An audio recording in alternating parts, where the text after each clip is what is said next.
$2 an hour 10 years ago to thousands of dollars for each appearance around the country today. So now we know which came first. It was the chicken and then the golden egg.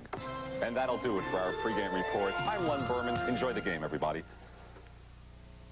Tonight on Different Strokes. What do you want from me? Can Arnold save Kimberly from a dangerous kidnapper? Please. Before it's too late? I don't know where my sister is. On a critically acclaimed Different Strokes. Then it's an ear-splitting Silver Spoons when Dad issues Ricky a musical challenge. Dad, I was rooked. Tonight. We play a great game, so for the good sports here, we'll buy the beer. Oh! And 11.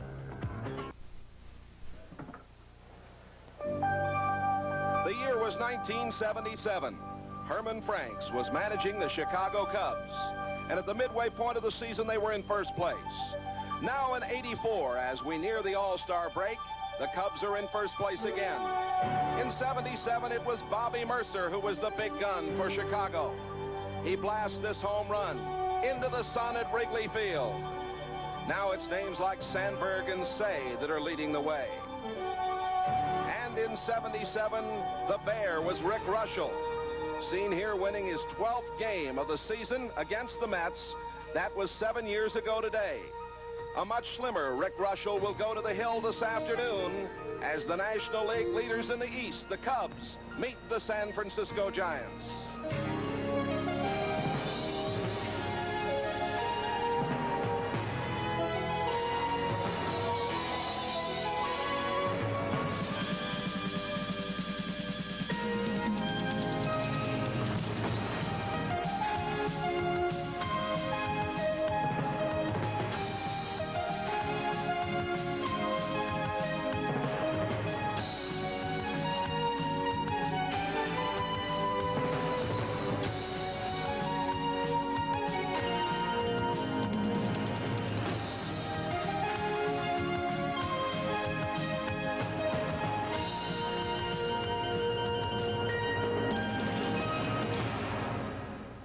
NBC Sports presents Major League Baseball Game of the Week. Today from Candlestick Park, it's the Chicago Cubs versus the San Francisco Giants. The Game of the Week is brought to you by Ford and your Ford dealer. Have you driven a Ford lately? By Gillette Atra Razor, the twin blade razor that pivots for a close, comfortable shave. By Light Beer from Miller, an official sponsor of Major League Baseball. And by AC Delco, General Motors Corporation. AC Delco is the way to go. Beautiful day for baseball at Candlestick Park, San Francisco. Not a cloud in the sky, temperature at 70 degrees, and for the moment, very little wind. Good afternoon, everybody. Jay Randolph to call the play, and alongside a man who makes everybody's National League All-Irish team, former star third baseman of the Cardinals, Mike Shannon, to analyze the action this afternoon. The Cubs in first place. The surprising Cubs now 12 games over the 500 mark. I think that's the real key, Jay. It's not that they're in first place at this time of the season. It's how many games over the 500 mark they are. That's the name of the game at this time of the year. And Chicago has put it together. When they started the season, everyone said, well, they need a little pitching. They've added pitching. Dallas Green, their general manager, has gone out. He's bought some pitching, especially Rick Sutcliffe. I think, Jay, he may turn out to be one of the better pitchers in the game in the future, close years here coming up. This, of course, will be the site of the All-Star game next Tuesday, and we'll talk more about that. And, of course, the San Francisco Giants have been struggling. They're in last place in the West. And, Mike, there are some idiosyncrasies about playing in this ballpark. You played here. Yeah, this is a very difficult place. You have to concentrate double full here, because if you lose your concentration with the wind, the sun, the crowd, you can get in a lot of trouble. So we've got the San Francisco Giants, the Chicago Cubs, back with the starting lineups for Chicago right after these messages.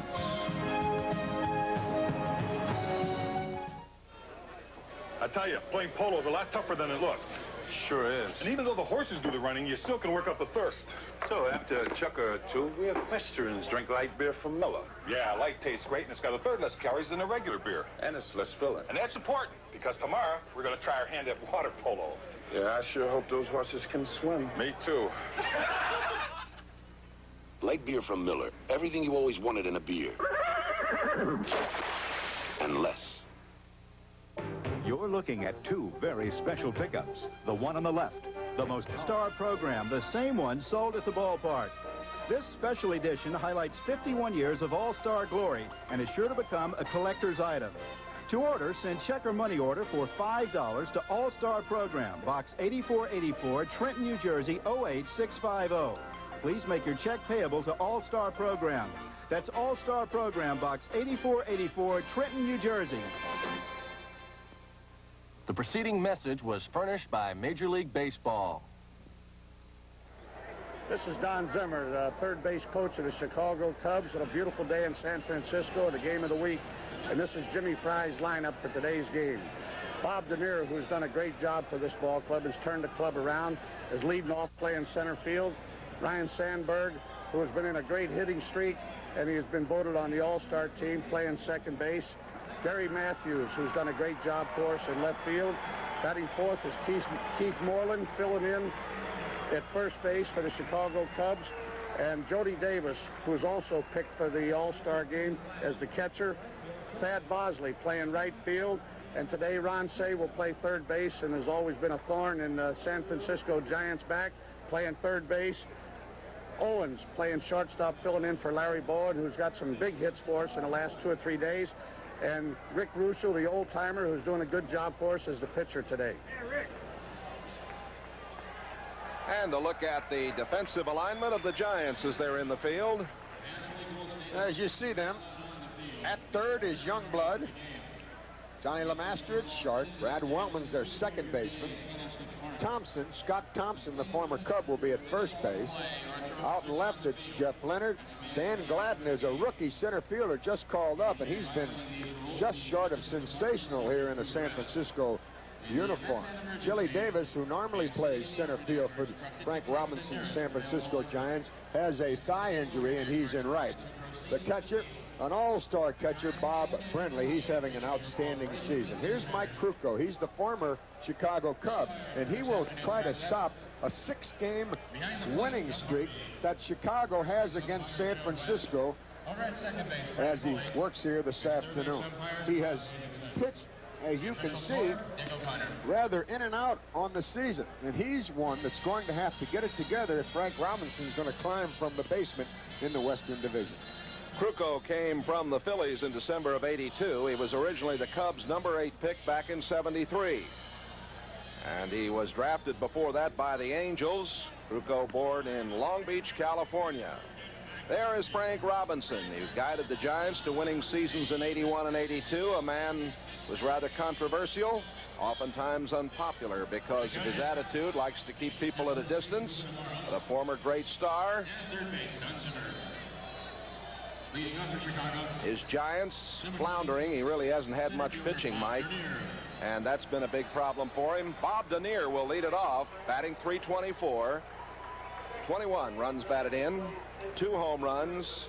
Denier has really solved the center field problem for the Cubs. The first pitch from Krukow is high and inside for a ball. Denier has reached safely, leading off for the Cubs in the first inning in 41 of 70 games that he's appeared. The veteran umpire Doug Harvey behind the plate. Strike on the inside corner. Joe West is the umpire at first, Frank Pulley at second, and Bob Davidson at third. 1 ball and 1 strike. Popped up and foul, coming back out of play. The Cubs start today 47 and 35, a half game up on the Mets, 12 games over the 500 mark, the best record so far this year for them. 7 years ago, they had a 3-game lead in the National League East. 7 years ago today. Fouled away. And Lucky 7 was very prominent 7 years ago, 1977, and it was July 7th.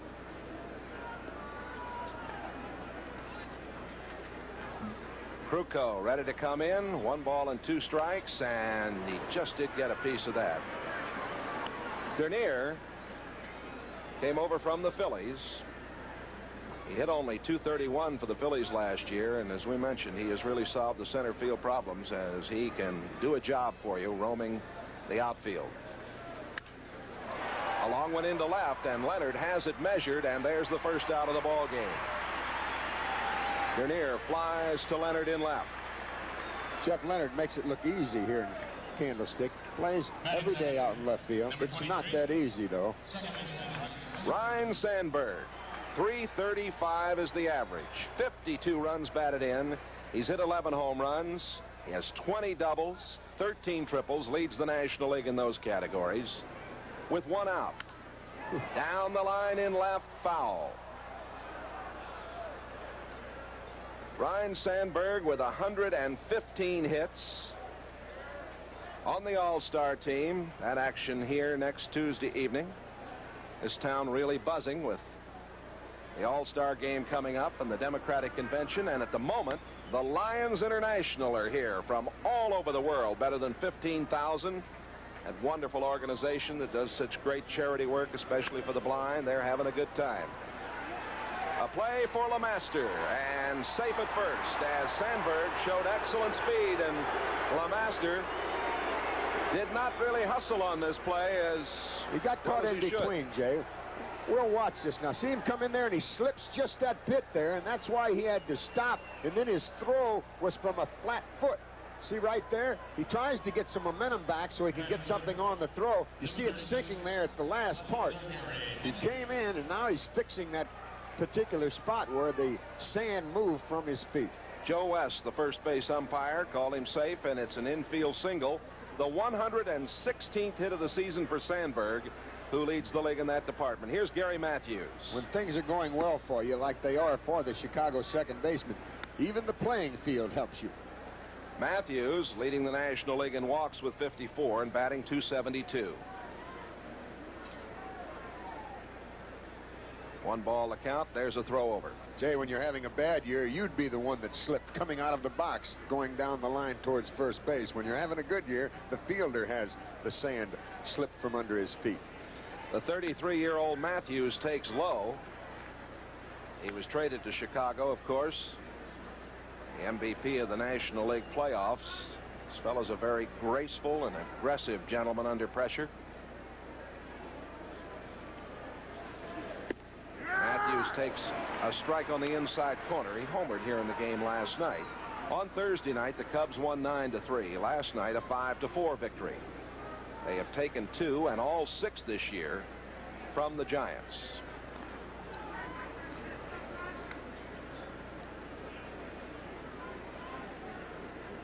The Chicago Cubs have hit 73 home runs, stolen 82 bases. They're running a lot more. Are the Chicago Cubs in 1984. The runner going, and the throw down, and he is safe. That's what they've been doing, and doing it in fine fashion. A good jump by Sandberg on the play. Give you another look at it. Watch him take off. A good jump. 1, 2, 3. Really not that good of jump when he has only 3 steps before he releases the ball. The throw by Brindley was high. If it would have been down, they would have had him. Strikeout as Matthews misses a 2-2 pitch. First strikeout for Krukow. That stolen base a moment ago, the 83rd of this season. The entire 83 season, Cubs stole only 84 bases. Jimmy Fry has a new bit of material to work with, and the 2 guys up front, Dernier and Sandberg, are the reason why the offense is perking along. Dernier batting .324, that's 3rd in the league. Sandberg, .335, that's 2nd in the league. They've been on base so much this year, and they're running with it. So he has a lot to work with. The fellow that's really made the ball club is Dernier as the leadoff man. Not only has he solved the center field position, but also the leadoff spot. This is Keith Moreland batting .275, popping it up into right field to end the inning. So Sandberg got the infield single, and he is stranded. At the end of a half inning of play here at Candlestick Park, no score. I'm Mr. Goodwrench. Do you know what starts when your engine starts? The game. Call the front office, bingo. And once these fans recognize me, I probably won't even have to pay for my light beer from Miller. I love them. These fans know I drink light because it's less filling and it tastes great. Good seats, huh? You're in the wrong seat, buddy. Come on. Oh, I must be in the front Come on, row. come on. Light beer from Miller. Everything you always wanted in a beer, and less. Good seats, hey, buddy? He missed the tag! He missed the tag! Hi, this is Dusty Baker with the San Francisco Giants. I have the honor and the privilege today to announce our lineup. Our leadoff hitter and exciting player, Dan Gladden.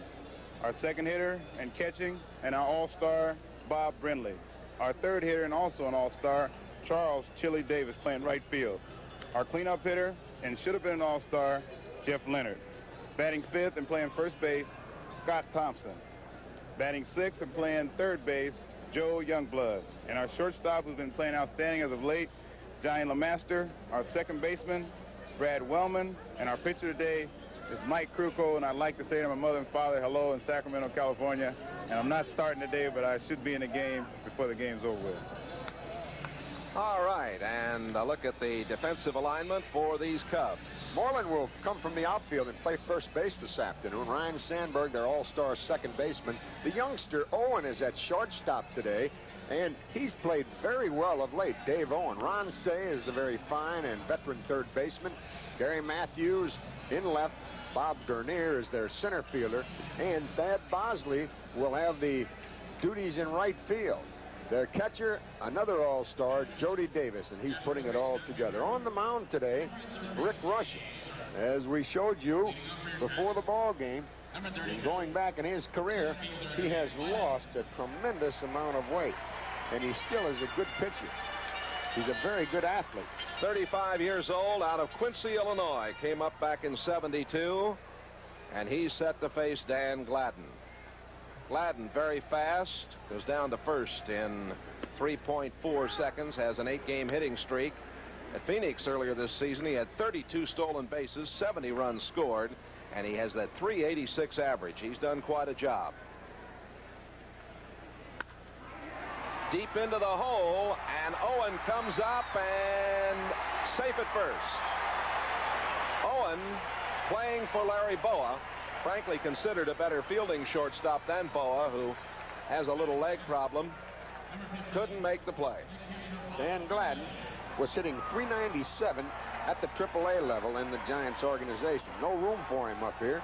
As you see him beat this play out, a difficult chance for the shortstop. There was no room for him, Jay, because of Jack Clark, Chili Davis, and Jeff Leonard. But with the injury to Clark and then Davis also being injured, he's had the opportunity to be playing every day here, and he's really capitalized on it. Here's Bob Brindley batting .323, the catcher into center field, and Dernier is there, and there's one gone. He hit it right on the nose, but right at Dernier. That Brindley has been going good, Mike. Really a nice young man, and he's tickled to be on the All-Star team. .323 the batting average, fourth in the league. And he's supplied home runs here also as the catcher with 34 RBIs. And here's a member also of the All-Star team, Chili Davis, coming off the injury. Yeah, quite a story. Chili, now 24 years old, in the All-Star game. He was a catcher in high school. He's from Jamaica, but he grew up at L.A., went to Dorsey High School. And this time last year, they were ready to send him down after that very good first year that he had. And now he's going to be in the All-Star game next Tuesday. Throw over, Gladden is back. Gladden might want to do a little running. Chili has 24 multiple hit games so far this year and has hit in 22 of his last 27 games. Bottom of the first inning, 1 on, 1 out. Ball 1 to Chili Davis.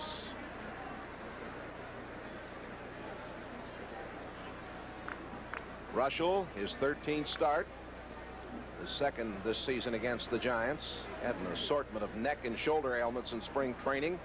Was on the disabled list. He didn't make his first start of the season until April 21st when he pitched against the Pirates at Wrigley Field. That was the day he came off the DL.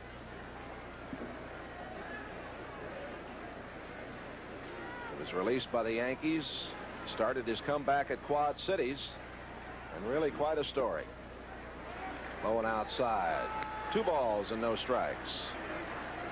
Gladden, since coming up from the minors, 6 out of 7 in the stolen base department. He had 32 bases stolen down there before they called him up. 2 balls and no strikes. And again, a throw over.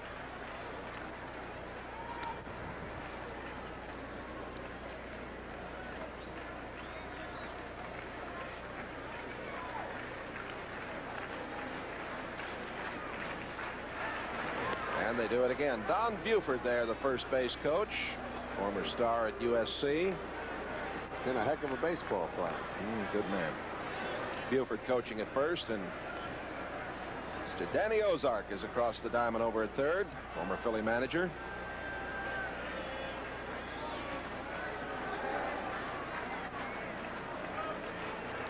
And Gladden is going, and it's fouled away by Chili Davis.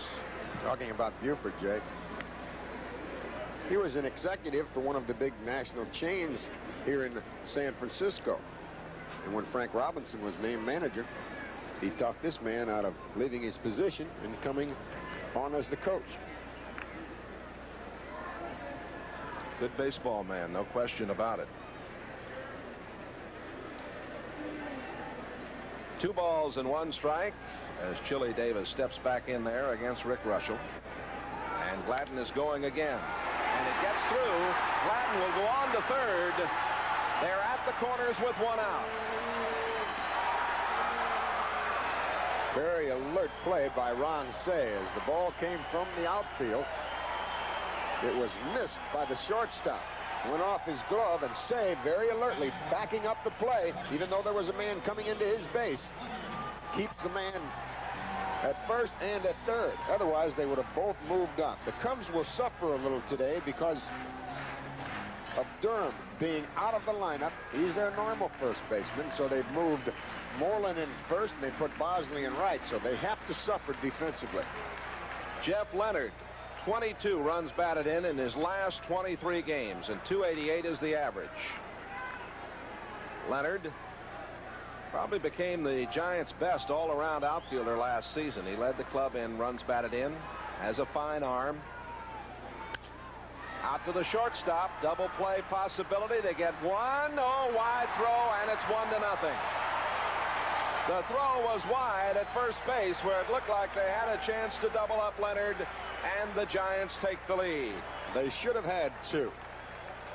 A throw to the second baseman, but this throw by Sandberg pulls Moreland off of the base. It got there in time, but it was off target. Leonard gets his 44th run batted in of the season. Here's Scott Thompson.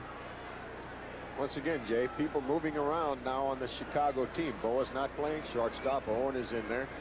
And you become very accustomed to someone playing next to you, and you know how he plays. That helps. When they change, then you have to suffer a bit. Thompson's been on a hitting tear. He has 14 hits in his last 31 times at bat.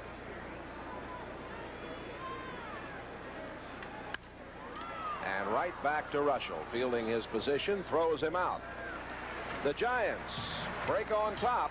They lead it 1-0. Coming up tomorrow at Wimbledon, Jimmy Connors and John McEnroe in the men's singles. Here's a preview. Tomorrow morning on center court, the men's finals, Americans McEnroe and Connors for breakfast at Wimbledon, 9 a.m. Eastern, 8 Pacific. Check. It'll be Jody Davis to lead it off for the Cubs as we go to the second inning here. Along with Mike Shannon, Jay Randolph. Hope you're enjoying our NBC Game of the Week from Candlestick Park, wherever you are around the nation. Jody Davis with 58 RBIs is tied with Gary Carter for the run batted in lead in the National League. Interesting story about Jody Davis. He was a Cardinal farmhand. Had a very serious injury in spring training. Had to rush him to the hospital. Had a serious operation. Missed most of the season that particular year. And then he wasn't protected by the Cardinal organization. Picked up by Chicago. And what a great selection he's been. Davis with a 289 average. That's high. Ball 2. You know, Mike, Davis has made a big improvement defensively. Last year he had 21 pass balls. He has only 6 so far this year. And his improvement behind the plate has been very, very good indeed. A high shot into short left. Leonard coming in makes the play. Tough sun field out there at this particular time. The sun field will move from left around towards right as we go along. And look at the sky, not a cloud in the sky. And when you hear baseball people say a high sky, they mean there is no clouds up there. And it's a little difficult to see the ball when you have that kind of weather condition. Here's Thad Bosley. 167 is the average. Has an RBI. At Iowa, he was hitting .361. Had blasted 6 home runs. His contract purchased from Iowa on June the 25th, and he fouls that one away trying to bunt it down the line. And if he'd have kept it in fair ground, he would have been at first easily. That was Kruko's changeup. He has an alley-oop that he flares up there, and that was exactly it. If you could have seen Bosley, he had to hesitate. Looked like he was bunting by the numbers. Watch it. We'll show it to you as we go along here after he does something, if we can. That's just outside, 1-1. Bosley's 27 years old. With Oakland last March, of course. He's from California. He was the California League Player of the Year in '76 with Salinas. Very talented musician and composer. Piano player. That's it foul, and that hurt a little bit. With what those rock stars are getting today, maybe he's in the wrong field here. Michael Jackson opened in Kansas City last night. They say it was quite a happening. Drew more than the Royals, huh? Yeah, he did. Down the line in right, a fair ball. And he'll go for 2 and make at least 2. He might try for 3. He's on the go. Play at third, safe. A triple into the corner by Bosley. Very important that he get to third base, and that's why they took the chance and sent him. With 1 out, you take a chance. Nobody out, you can keep him at second base. But Chili Davis couldn't get it off the concrete fence, had to play it all the way into the corner, and Bosley just kept on motoring. The boos you hear are a rather cool welcome for Mr. Ron Say, who will step in. First triple of the season. Bad Bosley. Here is Say batting at .229, but 46 runs batted in, 12 home runs, and the reason they boo him here is he played for the Dodgers. Everybody that ever played for the Dodgers comes into Candlestick, and I was going to ask you, if it's because he played for the Dodgers or because he plays so well against San Francisco. Well, it might be a little of both, but here's one into left. Leonard is coming on. He can't get there. It's going to be a 1-1 game. Bosley comes home, and the RBI is number 47 on the year for Say. Say, an excellent clutch hitter over his career. Batting in the 7th spot, and he has 47 RBIs. Pretty good job, isn't it? Maybe this is why they boo him. I guarantee he could make a living off of San Francisco pitching all through his career. Dave Owen is starting at shortstop today for the Cubs, and he takes a strike on the outside corner. Owen, 26 years old, a switch hitter. He led the American Association shortstops in fielding percentage last year. Fouls that one away. He's the heir apparent to the shortstop position here. Yeah, they like the way he plays that position. But Larry Boa has given a great deal of leadership to the Cubs in recent years, and of course still handles the bat rather well. 1 on, 1 out, 1 run home in a 1-1 game here at Candlestick. 1 ball and 2 strikes to Dave Owen.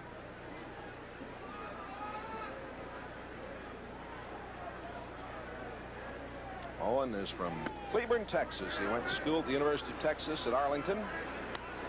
2-2. You mentioned, Mike, that these Cubs are without Leon Durham. He'll be back after the All-Star break. He's the big bat for them.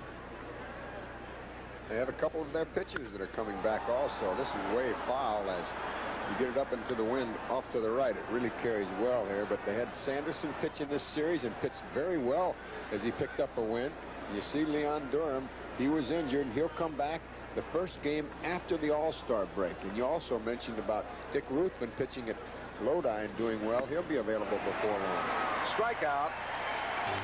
The second strikeout for Krukow.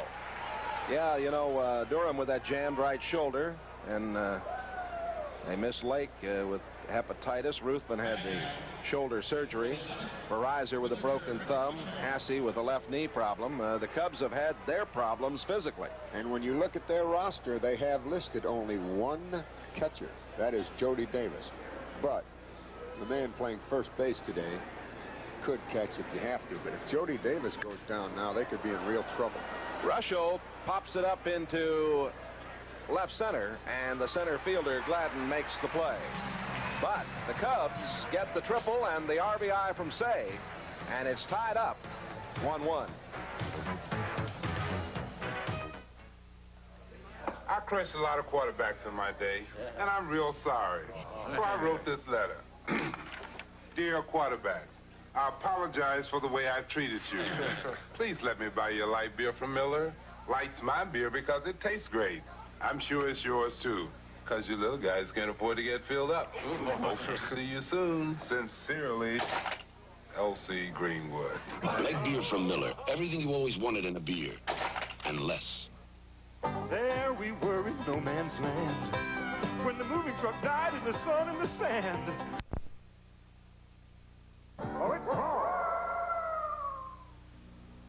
I hear that L.C. Greenwood has invited quarterbacks to join him for a light beer from Miller. Well, here's my reply. Dear L.C., I accept your gracious offer. A quarterback is far too intelligent to turn down a light beer because it's less filling and it tastes great. Even you big, clumsy linemen know that. Hope to see you here soon. Sincerely, Bert Jones. Come on, Bert! Light beer from Miller. Everything you always wanted in a beer, and less. How'd he do that? The American tradition continues. For 15 summers, baseball's resident genius, Earl Weaver, managed Baltimore to 4 American League pennants. Now, Joe Altobelli leads the world champion Orioles in their drive to regain pennant fever as they take on the White Sox. Or the Giants battle the Pirates. The tradition is here. The memories are waiting. Hope you'll join us next Saturday afternoon as NBC brings you 2 very interesting matchups, the Sox and the Orioles, the Giants and the Pirates. The Pirates are a mystery, aren't they, Mike? A lot of people thought they were going to contend very heavily this year in the East, but they have fallen on bad times, much like the San Francisco club. They're both 16 out on the bottom of their respective divisions, and they've struggled from day one, both of the clubs. Joel Youngblood leading it off. Youngblood, only 2 hits in his last 26 times at bat.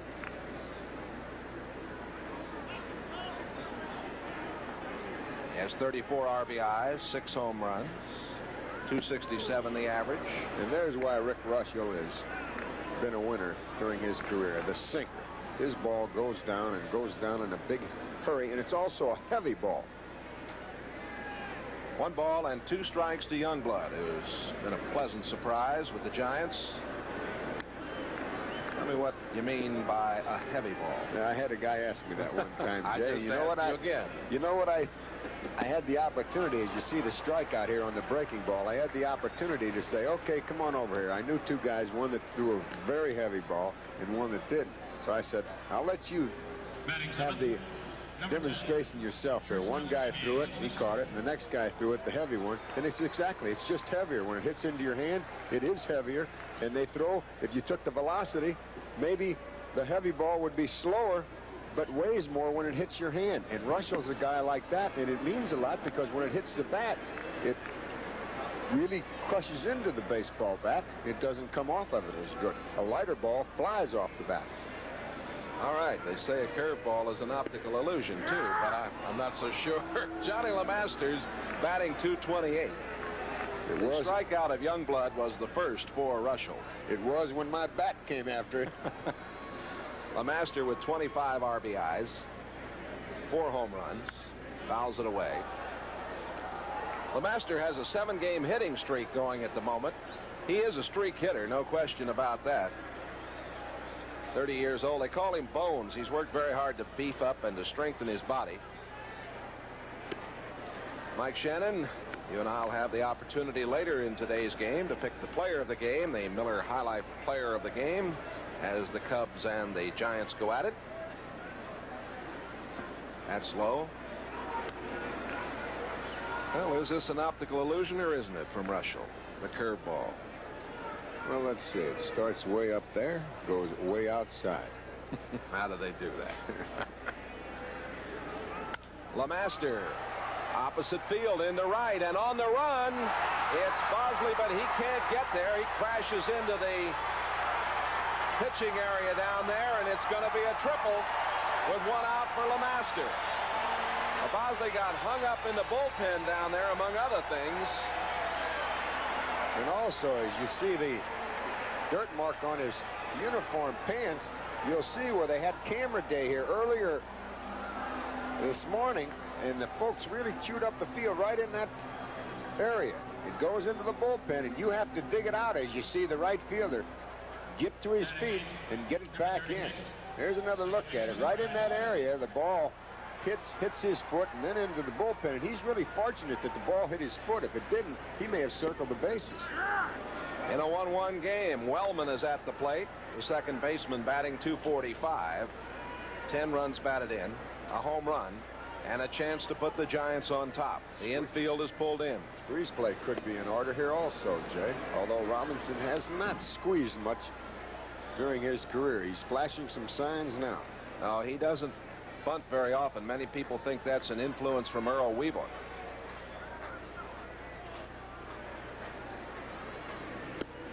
Swing and a miss as Russell took something off that one. 1 ball and 2 strikes. The scoreboard is even up. 1 run on 3 hits for the Cubs, 1 run on 3 hits for the Giants. LeMaster is at third with 1 gone. Bottom of the 2nd inning. Sweeping. Struck him out. There's a pitch that Rick Russell has really developed over the past few years. A sidearm, slow curve. He takes something off, and watch the break that he gets on it, especially the last 5 or 6 feet as it approaches the plate. Drops down, throws it high, and look at it just sail in there. When you're looking at that sinker, and then he throws you that particular pitch, you can see the great difference in it, and it worked for him that time. Here's Krukow batting .172, and he takes high. Wellman had a few words for the plate umpire, the crew chief, the veteran Doug Harvey, before he went back to the dugout. Down the right side, foul. I don't know if he was trying to take the sting off of his embarrassment from the curveball, but that thing had the inside corner all the way across to the outside corner. Many times the player's not arguing with the umpire. He's just saying, excuse me, but it looks bad enough when I miss this ball. How about let's just talking about it? And then the umpire says, oh, you want to make me look bad instead of you. Russell now with 1 ball and 2 strikes to Krukow. Another foul. The San Francisco Giants start the day as a team batting at .270. They've banged out 64 home runs, stolen 53 bases. They've committed a lot of errors, 87.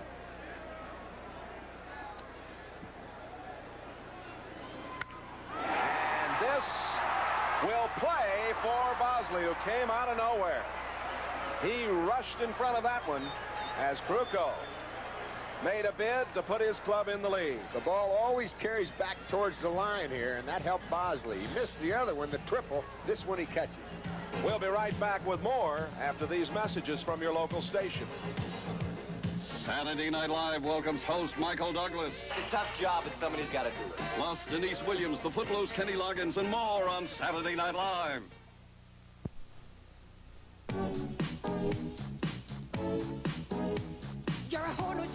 Many more.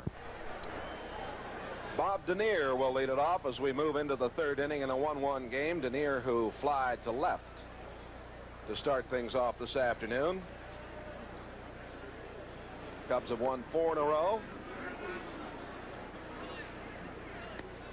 The Giants had won 6 in a row.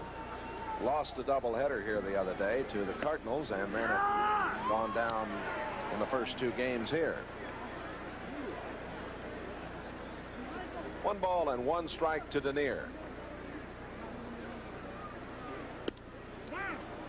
That's a little low. 2-1. Denier has had 2 5-hit games this season. Play made by Thompson and out at first. Krukow got over there in pretty good fashion. There's 1 gone. He had to. Denier can get down the line, and he made Mike hustle to make certain he got there and just in the nick of time. Thompson, a fine play and a very good underhand toss. He led the pitcher perfectly.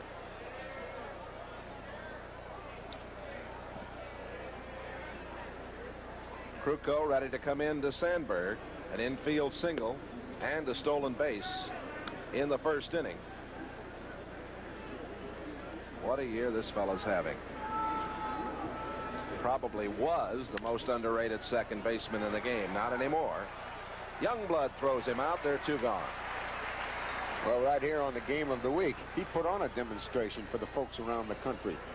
A few weeks back against the Cardinal Ball Club, when he hit 2 home runs, 1 to tie it in the 9th and then another to win it in the 10th in extra innings, and both of those home runs came off of the Cardinal ace, Bruce Sutter. Now, you can have a good career if you hit 2 home runs off of Bruce Sutter. He hit 2 home runs off of him back-to-back. Gary Matthews out to LeMaster, who throws on to Thompson, and the Cubs go quietly in the 3rd. After 2.5, it's 1-1. Nearly 4 hours. That's how long it took us to paint this basketball team and the NBA All-Star team. Pre-Olympic exhibition action. You'll see Michael Jordan, Georgetown's intimidating center Patrick Ewing, and that scoring machine from Oklahoma, Wayman Tisdale. And they'll go for the Olympians. The NBA All-Stars feature Bill Walton, Kelly Tripucka, and many more. Great basketball with Don Criqui and the coach, Al McGuire, tomorrow on Sports World. Reminder, too, about the times. 2 p.m.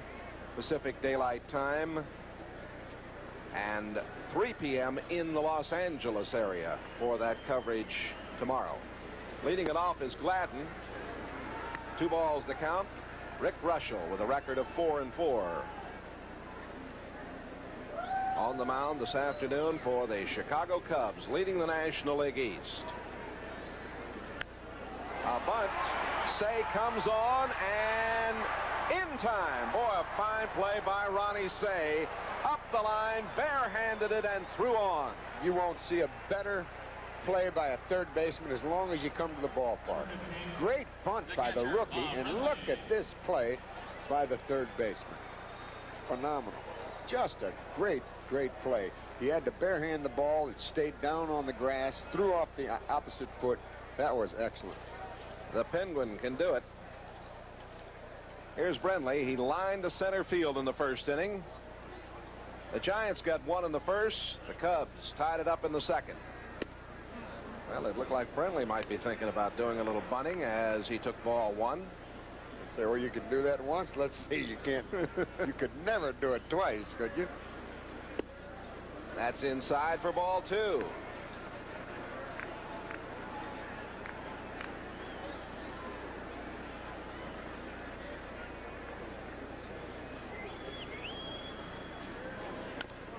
And foul outside of third. Brenly has done an excellent defensive job. We talked about Jody Davis's improvement. But in addition to catching, of course, this fellow has played the outfield and first base. The handyman to have around 30 years old. Mike, it's a little unusual, isn't it, to have a catcher hitting in the number 2 position? Most catchers don't bat .323. That's why. Plain and simple. This fella battled his way through the minors. He wasn't drafted. Started at Great Falls back in '76. And let's see. Russell got over there. Boy, he's a good athlete. He knows where to go and handles himself very well. Did when he had all that poundage, and does an even better job now. He's battled back from all these injuries.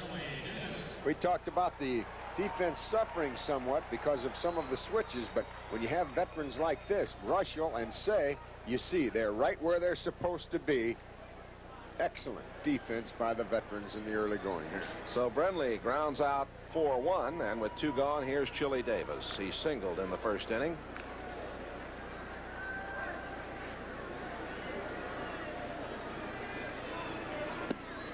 Davis coming back from an operation that repaired torn ligaments in his left ankle.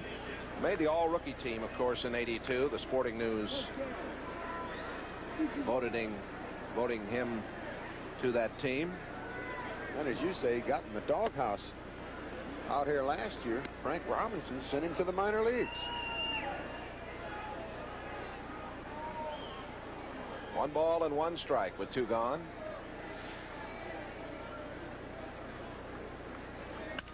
Right up the middle. Boy, Russell ducked his head under that one. Right at him. So Davis is 2 for 2 on the afternoon. He's celebrating his appointment to the National League All-Star team. 2 for 2. Chili is a switch hitter. He's a very fine outfielder, and he has good speed. And that's one reason why Paul Owen took him. He can use him in a lot of ways. Jeff Leonard got the RBI in the first. He lines out to Owen right here to end it. No runs, a hit, no errors, and 1 left. They've stranded 3. At the end of 3, it's 1-1.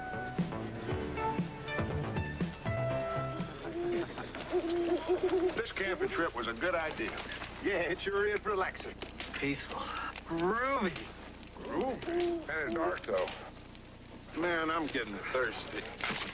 Yeah, let's have another light beer from Miller. Light glass filling! Let's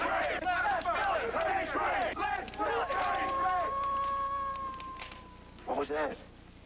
The creature. What creature? Well, legend has it that a horrible thing stalked these woods. Oh, Mickey! It comes out when the moon is full. What does this creature look like? It walks on 2 legs, but it isn't human. It's got big eyes that bulge out and... It's the creature! Hey, guys, where you going? Hey, guys, where are the marshmallows? Light beer from Miller. Everything you always wanted in a beer, and less. Come on, it's after us! Man, did you see that thing? Suck it into the... This is an apology from Ford Escort to Fred's garage. Now Fred's Wrigley Field as the Reds and the Cubs got into it. Number 4 right there, Don Zimmer, the third base coach now of the Cubs, and he intercepted Mario Soto in there and tried to break him up, and there's Don at third base. Had that to say about it. He said he got the worst of it, Mike. To say the least, but what he was trying to do was get in front of Soto so he wouldn't get to the umpire. If you touch an umpire in this game, you can get yourself a life suspension.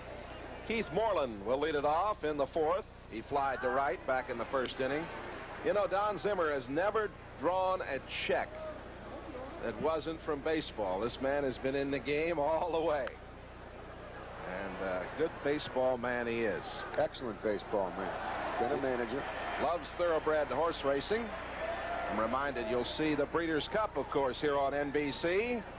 Our director, John Gonzalez, will be very much involved in that. What an afternoon that will be next October at Hollywood Park, when they'll put about $10 million on the line for the very best in thoroughbred racing. 7 races, if I'm not mistaken. You'll see it all on NBC. Pop back, out of play. 1 ball and 2 strikes to Moreland.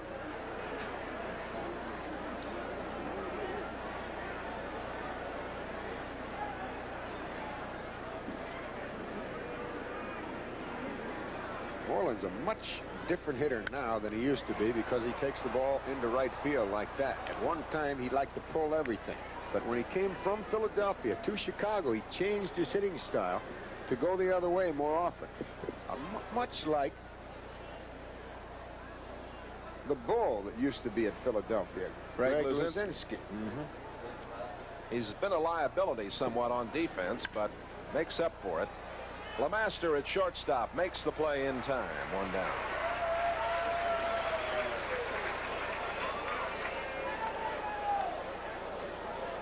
We're talking about the basketball tomorrow on Sports World. You know, Mike, I have the pleasure of doing the Big 8 games. Wayman Tisdale will be in that game and is on Bobby Knight's club. If you haven't seen Mr. Tisdale and company, the fellows who will represent us in the Olympics, be with us tomorrow on Sports World. They have quite a team. They've given the NBA All-Stars a lesson a few times already. And boy, won't that be great? The Los Angeles area is just buzzing with the coming of the Summer Olympics.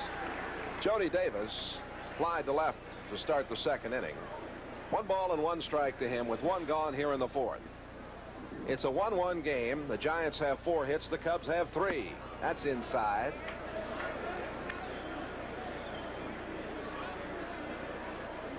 The Cubs 24-21 on the road.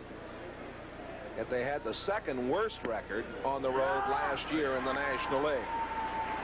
Dallas Green has made this team a much better team. They play better on turf and they play better at night. They've won 24 games on the road this season. Last year they won only 28 for the entire year. That's some kind of turnaround. 2-2. You mentioned on turf also. We're playing this game on the natural surface, and that's how Chicago plays in their home park, on natural surface. But you know how many parks around the National League have AstroTurf, and they were, the Cubs last year, 13-35 on AstroTurf. This year, as you see the slider in at the knees for the strikeout, they've already won 13 on artificial surface this year, and that's because of those 2 guys at the top, Dernier and Sandberg. They've utilized the speed, and on AstroTurf, that's what pays off. Krukow picks up his 3rd strikeout, and with 2 gone, it'll be Thad Bosley. He tripled and scored in the 2nd.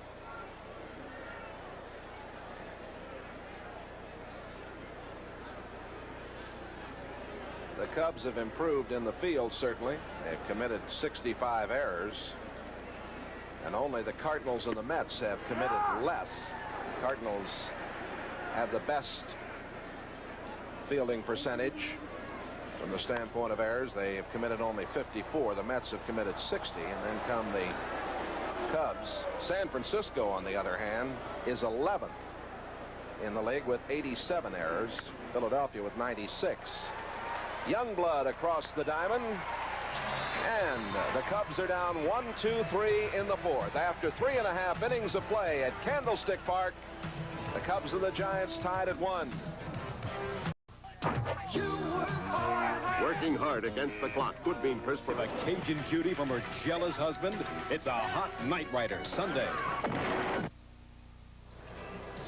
Along with Mike Shannon, Jay Randolph with you here at Candlestick.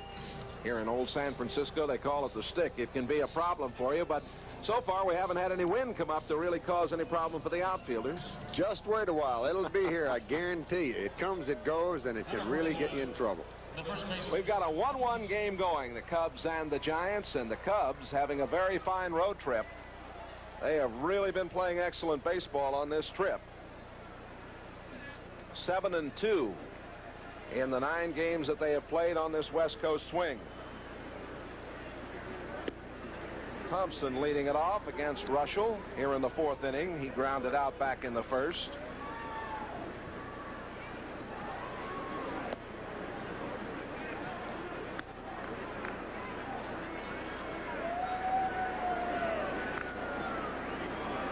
Little breeze blowing now, and as Mike Shannon indicated, it usually starts to pick up about this time of day. And what I like about it, when you have the state flag blowing one way and the USA flag blowing the other directly at one another, and it happens in this ballpark. They're only about 20 feet apart out there, and we've seen them touching, blowing at one another. That's not an optical illusion, is it?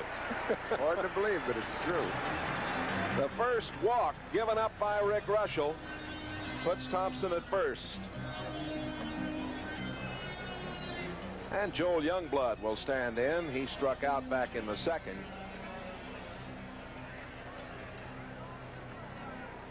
Youngblood is a versatile player.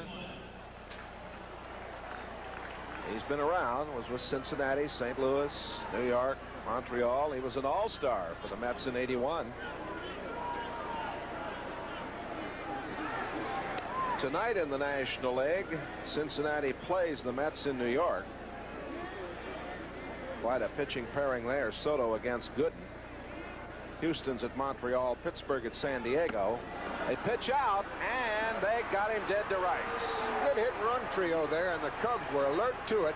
They get the sign some way or another, and they had him dead to rights. They pitched out. There was nothing that Youngblood could do, and they cut him down perfectly. Jody Davis with the pitch out. Watch this. He jumps out there.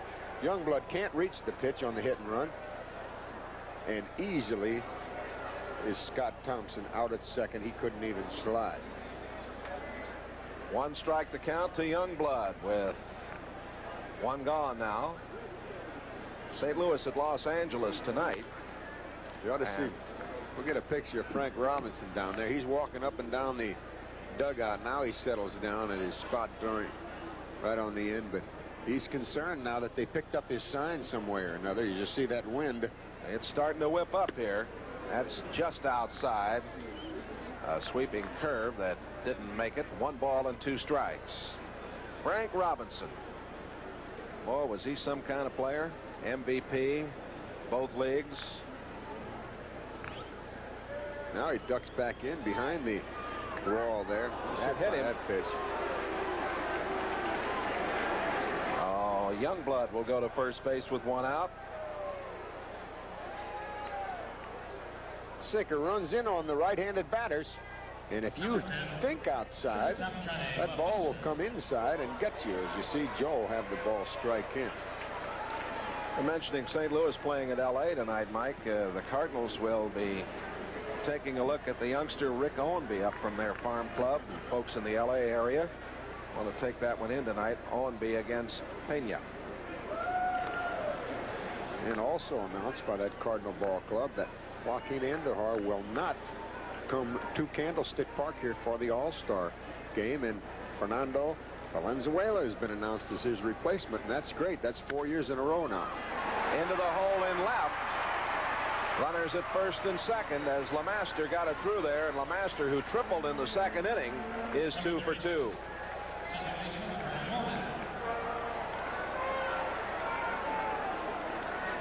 Andujar has returned to the Dominican Republic due to the very serious illness of his grandfather. Jim Fry coming out to talk things over at this point. Fry getting a second chance to manage after he guided the Royals to a 127-105 record before his dismissal in mid-'81. Took Kansas City to the World Series in '80. Down in the bullpen, it's Rainey loosening up for the Cubs. Chuck Rainey. Now the home plate umpire, Doug Harvey, making his way out to the mound. Boy, a big play on that pitch out to cut down Thompson. Youngblood then hit by the pitch. Now LeMaster singles. That is a big, big out. I've noticed that Frank Robinson has left his normal spot down there. He's gone in behind the wall or in on the bench somewhere. Can't see him now. Now he comes back out. So he's concerned about them picking up the signs, and he's disgusted. Talking things over with his pitching coach there. Pitching coach Starrett. Brad Wellman takes low for a ball. Youngblood is at second. LeMaster at first. 1 out. A 1-1 game, bottom of the 4th inning here at Candlestick. Fouled away. 1-1. I guess you can ask the question about how good is the Chicago pitching staff now. Their biggest winner is warming in the bullpen now. He's been relegated to bullpen duty. Rainey won 14 games last year for Chicago, but they've really bolstered that. Into left, and it gets away from Matthews, and the bases are going to be loaded. Matthews trying to make the play on that ball that really sank quickly in front of him. Well, that's what the ball does when it goes out there. It fights the wind, and what happens, it dives, goes down and to the right. And you see Gary, stop and wait for it. It got down before he could get his glove on it. You've It's got an to charge. error charged to Matthews. E7. The bases loaded. Youngblood, LeMaster, and Wellman out there.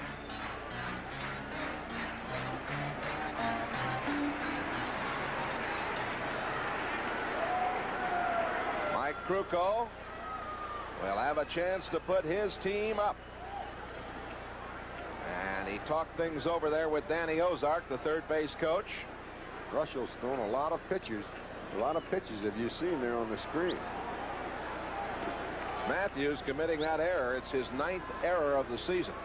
That's way, way too much for an outfielder. Fly ball into center field. Dernier with the glasses down makes the play. They send Youngblood. They're going to make the play at third. Safe there, and the runner goes to second, and the Giants lead it 2-1. If he doesn't double pump, they throw the man out at third base. Then they'd have had the double play, and he may not have scored. First RBI of the season for Krukow. I don't know why. Evidently, he couldn't get his handle on the ball. That's why he hesitated and had to take another step. That step cost him because he would have been out there at third, and the run may have not counted. If he's out at third before the runner crosses the plate, then it's not allowed. He couldn't get his hand on it, had to re-grip it right there, you see. Costly mistake. Oh, 1 run home, 2 on and 2 out. Here's Gladden. An infield single in the first when he scored, and he grounded out in the third. A changeup and a swing and a miss.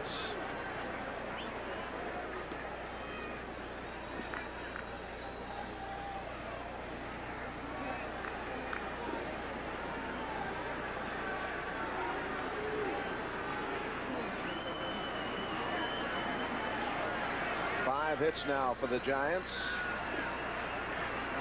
And a problem for Russell, and another run comes home.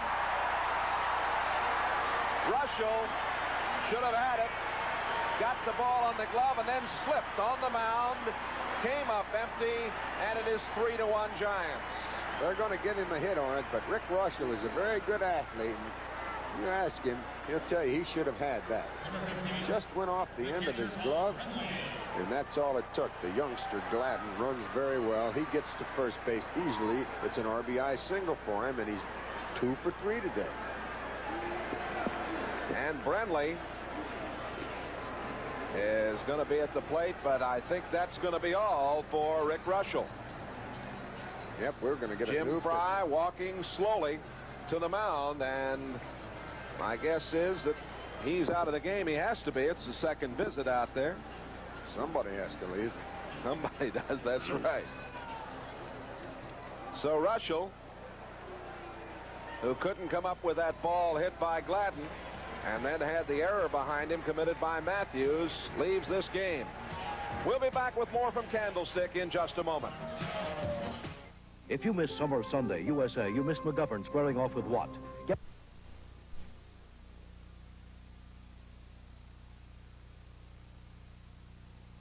Town clown.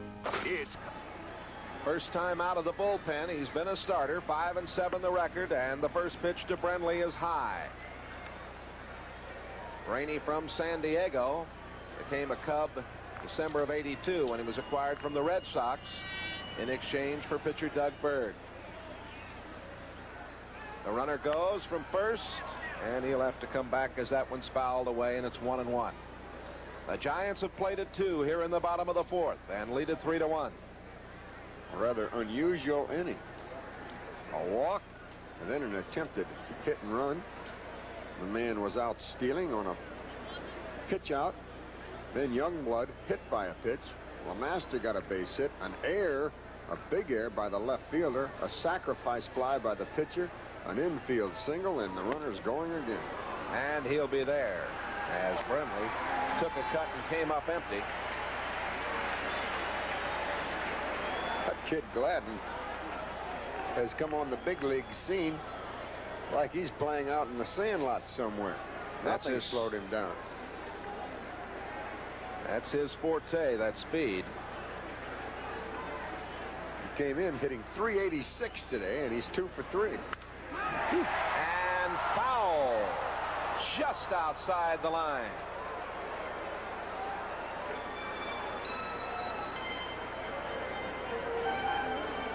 Friendly hit it hard, and a good angle as you see it, just foul. Third base by our crew, headed up by our producer director David Neal and John Gonzalez.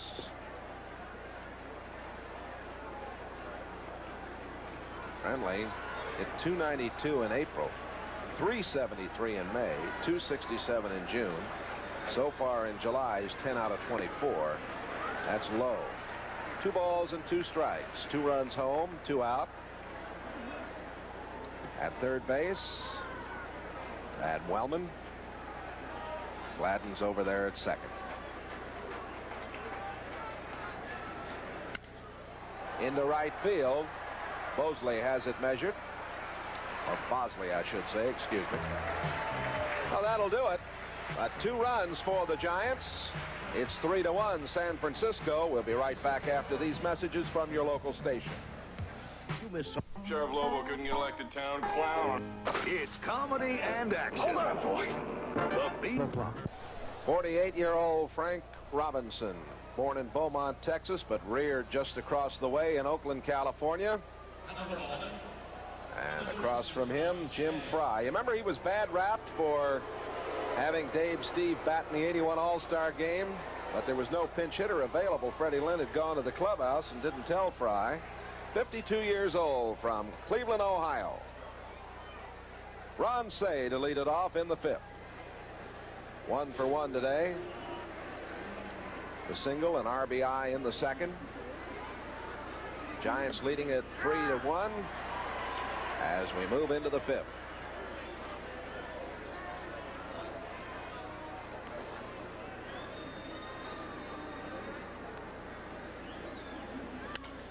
Say hits it on the ground, deep in the hole. A master with the long throw in time. Nothing wrong with that man's arm. Very fine play, deep into the hole. In the American League East, Detroit started the day 6 ahead of Toronto. Chicago, Minnesota, and California all tied at the top of the American League West. It'll be a very interesting race over there. Here's Owen. Owen is struck out in the 2nd, playing at shortstop this afternoon for Jim Fry's Chicago Cubs. Center fielder Gladden brings the glasses down and makes the play. He did that properly, too. See, he saw where the baseball was, then he put the glasses down. If you put the glasses down immediately when it goes up, you won't be able to see it sometimes. See, he sees the ball. Now he flips him down. Rainey will stand in. Russell went 3 2/3. He gave up 3 runs on 6 hits. He struck out 2, walked 1, and hit a batter. At the top of the show, we showed you the 1977 game which Russell pitched. He was 20-10 that year, as the Cubs win first place for quite a while. Rainey strikes out. The 4th strikeout of the afternoon for Krukow. Watch your '84 Olympic basketball team tomorrow and see how they stack up against the NBA's best. Here's a preview. Just when you thought you saw the best in basketball, along come the greats in basketball. Kelly Tripucka, Michael Jordan, and great matchups. Ralph Sampson and Patrick Ewing. The U.S. Olympic basketball team takes on the NBA All-Stars live on NBC Sports World. Mr. Oakner, time for your conference call. Get me Jackson and Peoria. The site of the All-Star game, the Bay Area really getting revved up, of course, for the All-Stars who will be coming in here. And there's Chile, who'll lead it off here on the left. Friendly on the right. And, of course, Ricky Henderson will be here for the American League. Dave Kingman will not. 2 for 2 today for Chili Davis. as he leads off the 5th inning. The Giants are leading it 3-1, 3-6-0 for San Francisco, 1-3-1 for the Cubs. Chuck Rainey in relief of Rick Russell. Doug Harvey, the home plate umpire, and a single up the middle, and Davis is 3 for 3. He's showing everyone why he was selected to the All-Star team, isn't he? Whew. Swinging a very hot bat. Didn't matter who was pitching either. He got 2 base hits off of the starter Russell, and the first pitch thrown to him today by the relief pitcher, Chuck Rainey. He drills it exactly where he hit the one off of Russell into center field. Jeff Leonard rounded out, got an RBI in the 1st, lined out in the 3rd.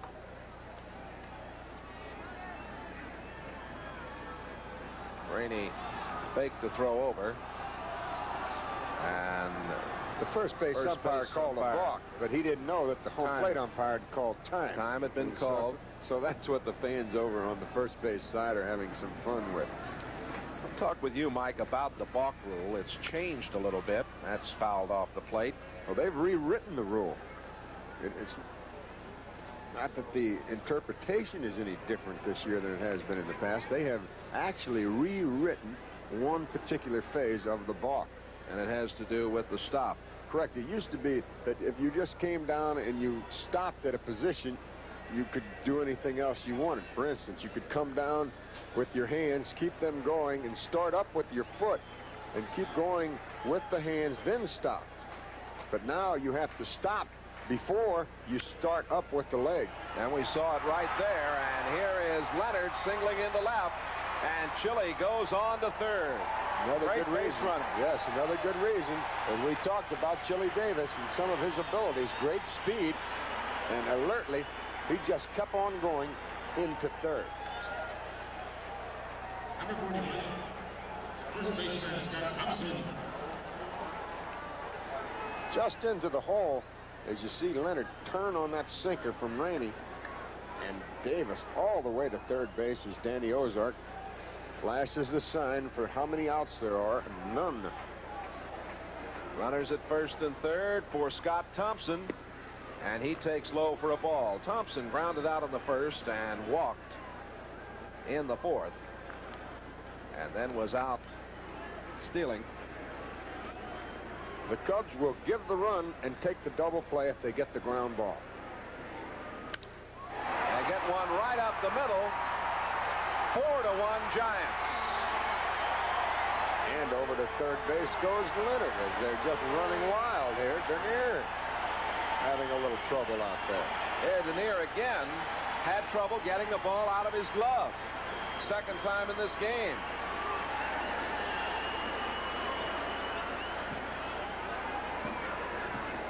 Let's take a look. I think they give him an error. Yes, they do. The 2nd error of the game.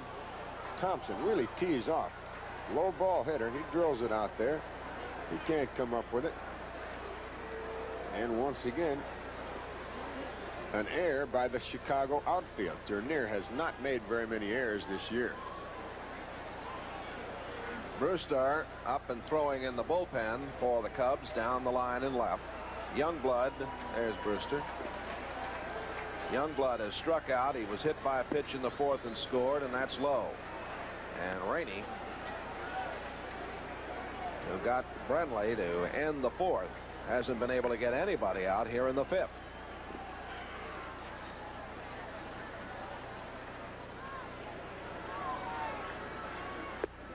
And a good stop by Davis on a ball in the dirt.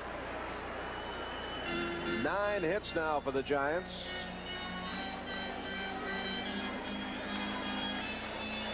You see how the field is cut here. I'm sure that you can see that checkerboard effect.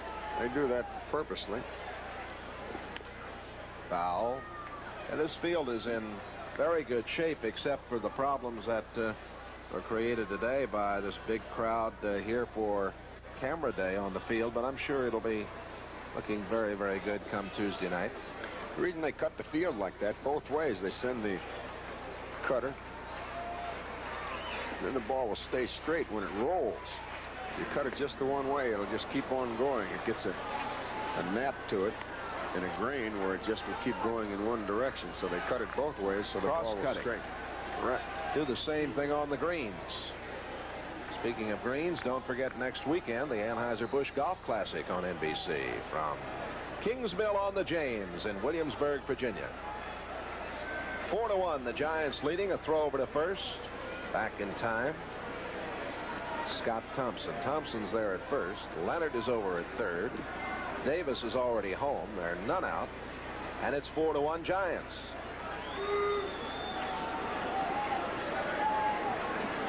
And the 2-2 pitch.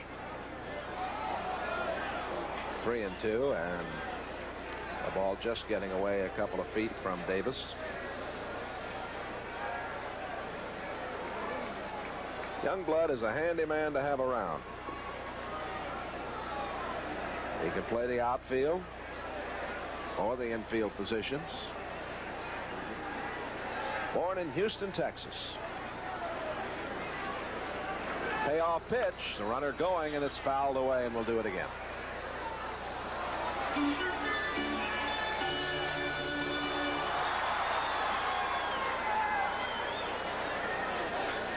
Youngblood hit .317 in the second half of the '83 season.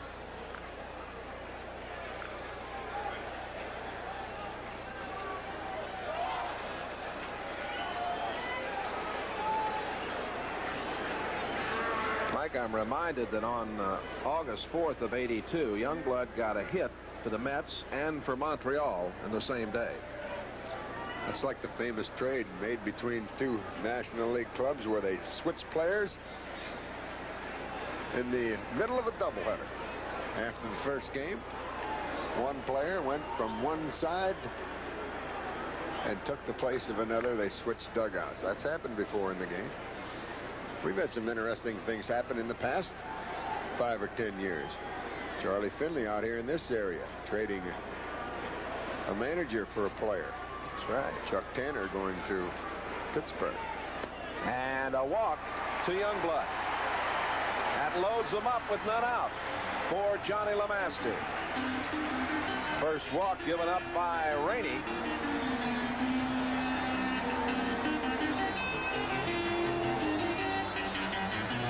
LeMaster tripled in the second, singled and scored in the fourth, and the Giants with an opportunity to break this one wide open.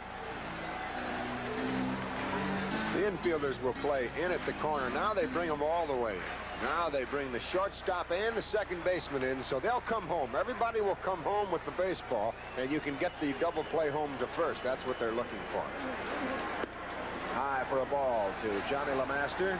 LeMaster has good speed. It's difficult to double him. There's the infield alignment. There's a lot of high-priced personnel on that infield. Fouled away. LeMaster hitting .255 with runners in scoring position. 17 RBIs.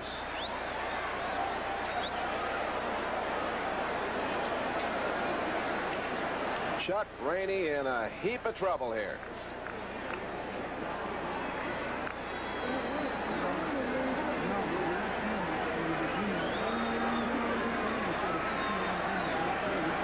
Say, Owen, Sandberg, and Moreland have to be alert. Popped up. Davis shades his eyes. Makes the play. One gone. Great play by him there. He never moved the glove. He just positioned his body around the movement of his gloves so he could see the baseball and shade his eyes from the sun. You can't wear sunglasses when you're catching. Brad Wellman struck out in the second, reached on an error committed by Matthews in the fourth. That was a big out. Now Chicago could get out of this difficult jam. With one out, Wellman takes a strike at the knees.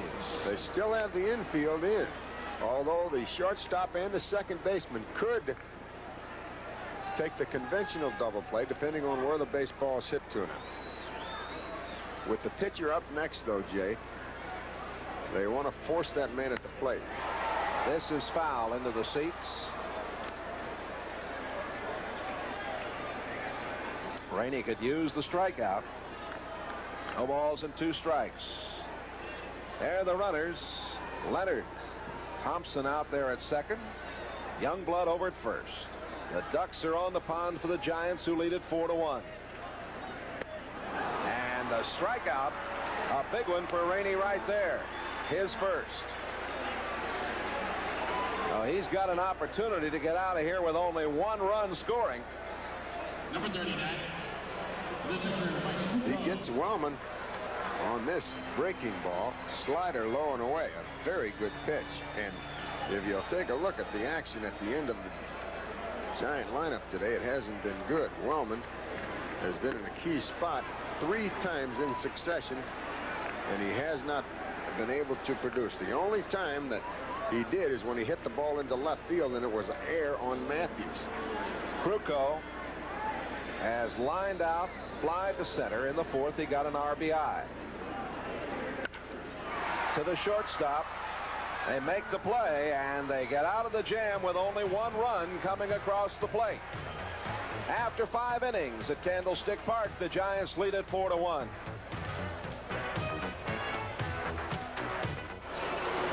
I mortgaged my house to get my first tug. Believe me, the G.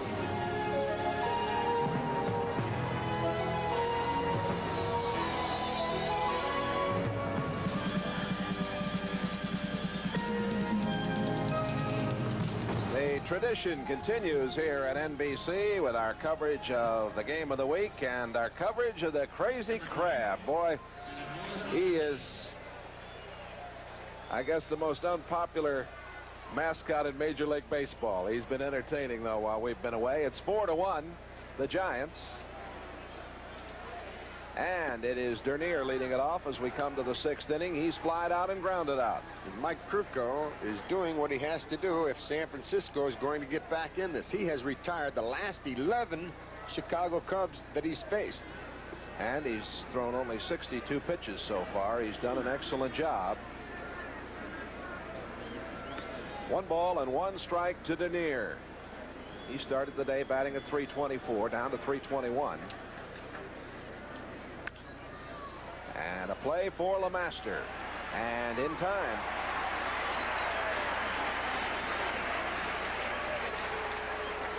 One out.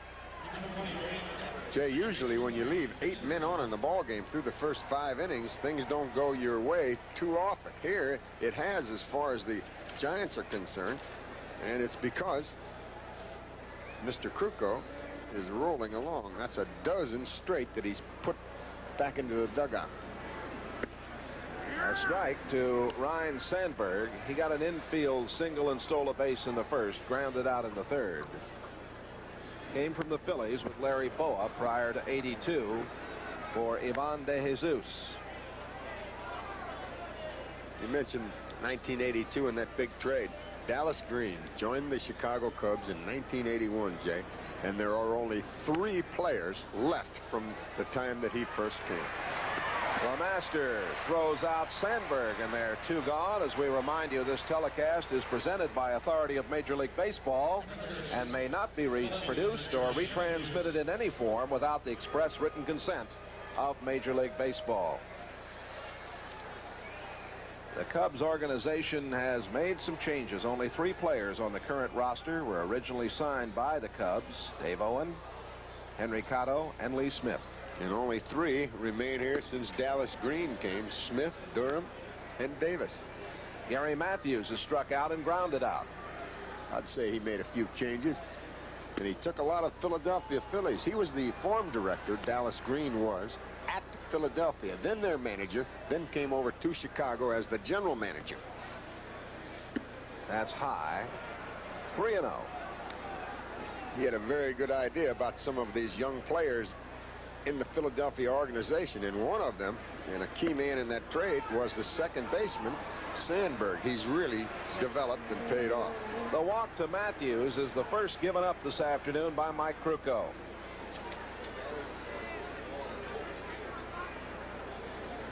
The first man to reach since the 2nd inning, as he set down 13 in a row. Keith Moreland is flied to right and grounded out. And he hits one high in the air down the right side. Tough Davis sun for you. battling and making the play. Did a good job. The Cubs strand one after 5.5. The Giants lead it 4-1.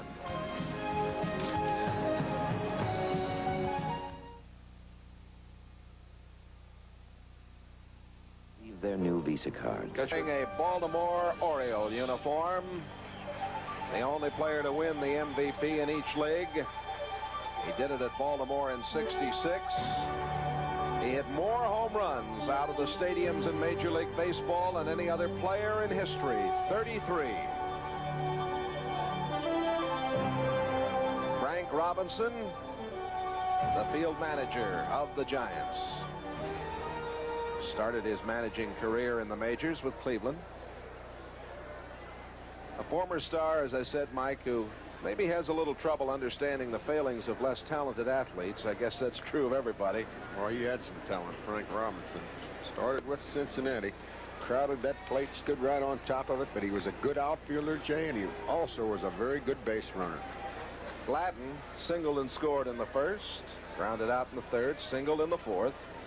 He's stolen a base, has an RBI, and he takes low. 2 balls and no strikes. Chuck Rainey in relief of Rick Russell. Russell went 3 2/3 innings. Had a rough trip, giving up 3 runs. There's a strike at the letters. Frank Robinson yelling at the home plate umpire, Doug Harvey, and Harvey yelling back to Frank Robinson. He's ducking the pitches, Frank. They're good pitches. They're strikes. This kid, Gladden, the Giants for a number of years tried to get him to shorten up on the bat. You can see now how much he's choking it, and it's really paid off. Ron Say makes the play over to Moreland. 1 out.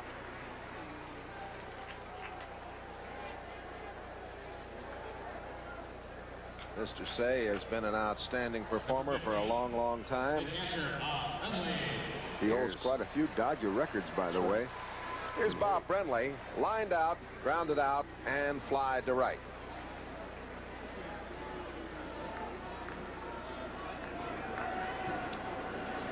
Brenly, they mentioned, was not drafted. He went to school at the University of Ohio, or I should say to Ohio University. That's at Athens, Ohio. Came up through the minors. Strike 1 to him. 4 runs on 9 hits, no errors for the Giants. 1, 3, and 2 for the Cubs. Crowd of about 14,000 sitting in here at Candlestick on a very, very nice Saturday afternoon. Unbelievably nice Saturday afternoon for Candlestick Park. The wind was whipping up there for a while, but it's calmed again. Strike on the inside corner. It's a rare sight this time of day, 3 o'clock Pacific time, when those flags aren't whipping around. They're holding everything for the All-Star game. Then it'll blow it away, probably. I hope it'll be a nice night. I do too, but not very often. You might see some All-Stars look like has-beens if that wind's rolling in here. Atlanta beat Philadelphia 5-2. Seattle over Toronto 8-4. California at Boston was rained out. Tonight, Cincinnati's at New York, Houston at Montreal, Pittsburgh at San Diego, and St. Louis at Los Angeles. Kansas City at Baltimore playing a doubleheader. Cleveland at Chicago, Oakland at Milwaukee, and Detroit at Texas tonight. The 2-2 pitch, just low, 3-2.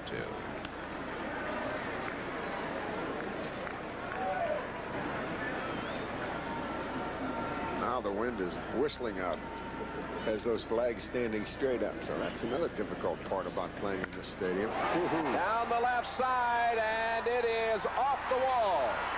Matthews does a good job, but it'll be a stand-up double for Brenly.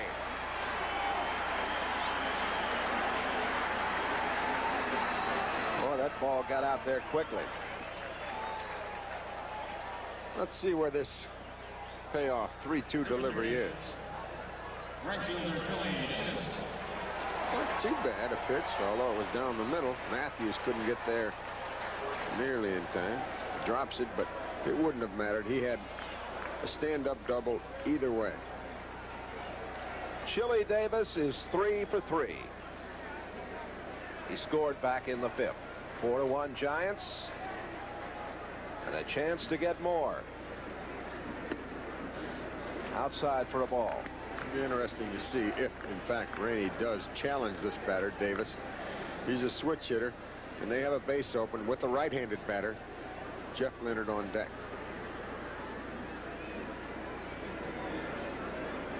Chili with his 3 for 3 day as he's average up to 298.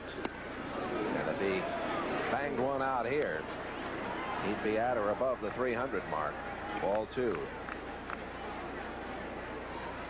Maybe some of that dust kicking up there behind home plate as the wind has come up again. It comes and goes. Mostly comes about this time of day here. It really does. That's a strike on the outside corner. He's keeping everything away from him thus far in this time at bat.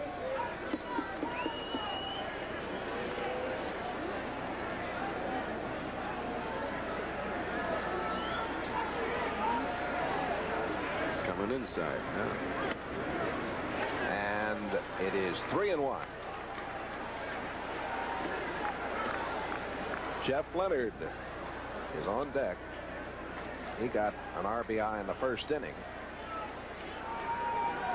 That put the Giants on top.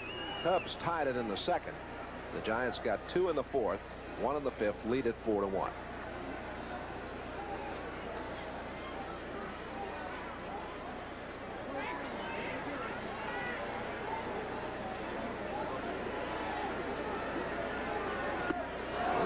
Excellent pitch that time as Rainey took something off of it. 3-2. Chili Davis does not want to walk. That was out of the strike zone, but he still went.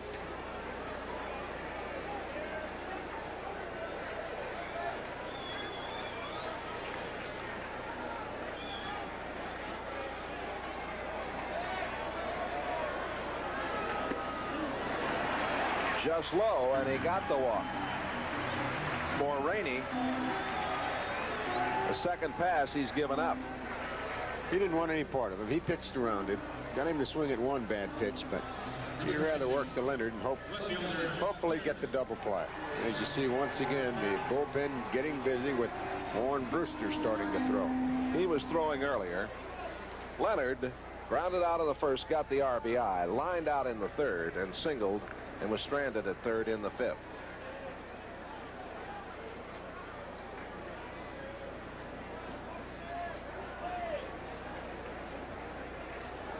So Brenly is at 2nd and Davis is at 1st for Jeff Leonard. Chicago has already stranded 8 San Francisco runners, and they've got 2 more on now. Thompson on deck.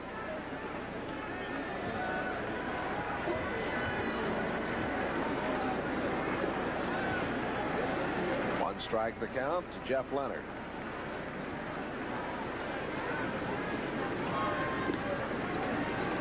Leonard was the '79 Rookie of the Year.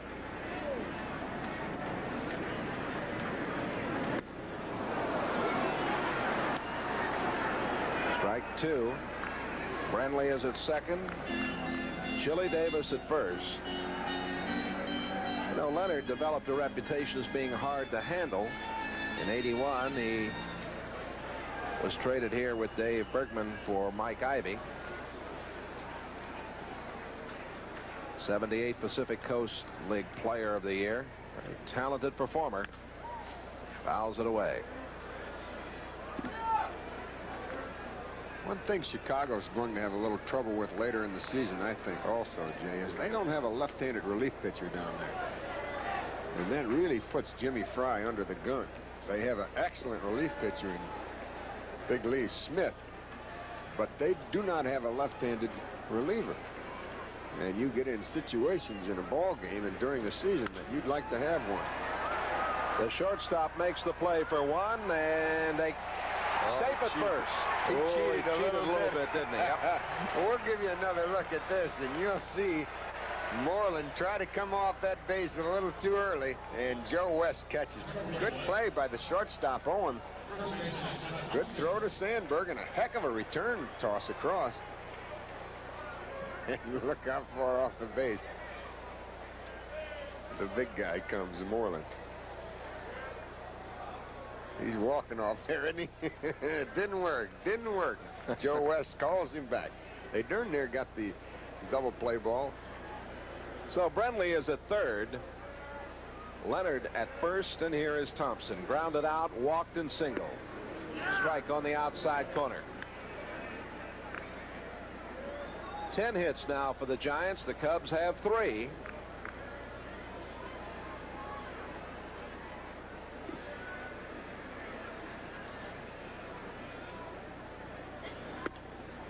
That's high. 1-1. If Rainey can pitch out of this one, they'll strand 2 more, and that will be 10 left by San Francisco. They're inviting a Chicago come-from-behind rally, aren't they? Now these Cubs can come at you very quickly, too. There's a throw over to first. Leonard back in time.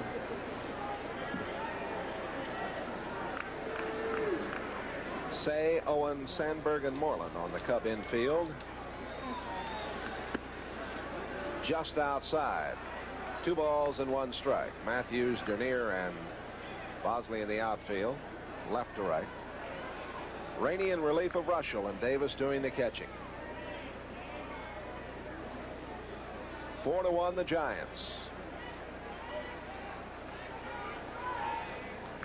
Runner goes, and the throw down is not in time. Stolen base for Jeff Leonard. That's the second stolen base of the afternoon for the Giants. They're 55th of the season. The patented Pete Rose head-first dive.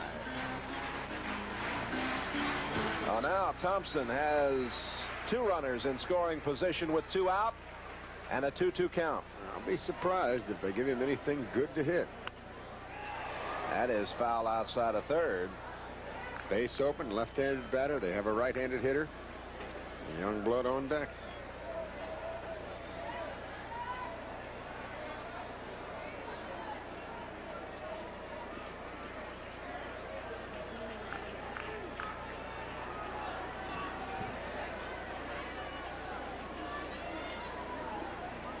He didn't want the fastball inside. Now he gets another sign. It's a slider. And the shortstop makes a fine play. Oh, an excellent play by Owen. He had a tough play to make as he was going to his right. He came up with that ball and threw him out. We'll be right back after these messages from your local station.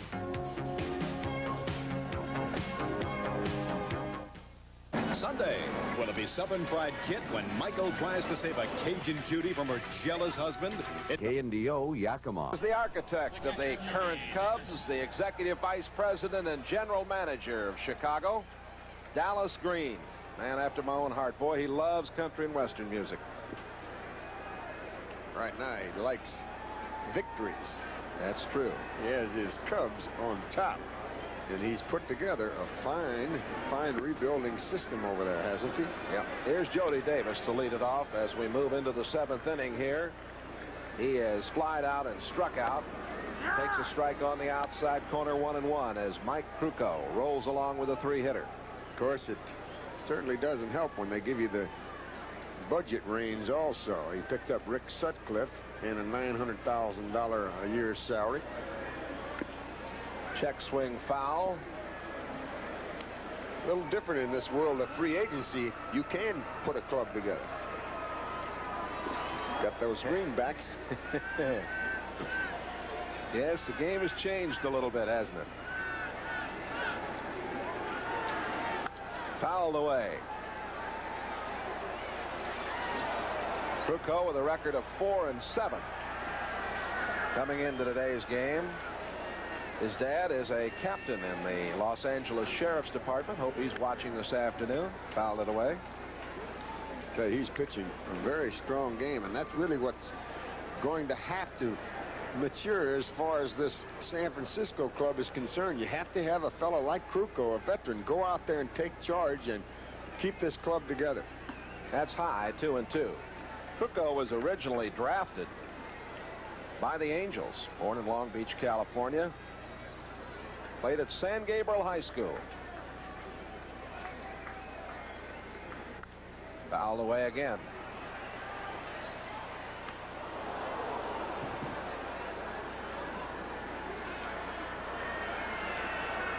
Traded to the Phillies in '82, where he was 13-11.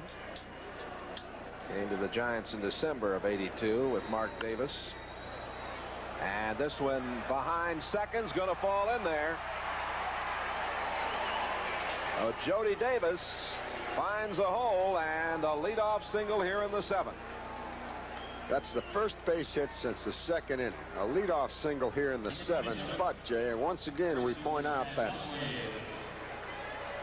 the Giants have stranded 10 runners, and they've passed too many scoring opportunities. Chicago could come from behind and make San Francisco pay for leaving all of those base runners. Bosley tripled and scored in the 2nd, grounded out in the 4th. They get busy down in the bullpen down the right side for the Giants, as is high into the air. Davis makes the play. Did a good job on it, didn't he? Yeah, he fought that sun. Lavelle is starting to heat up. Gary Lavelle. There he is. They have Lavelle and Mitten, two fine relievers, as Ron Say gets around the booze here.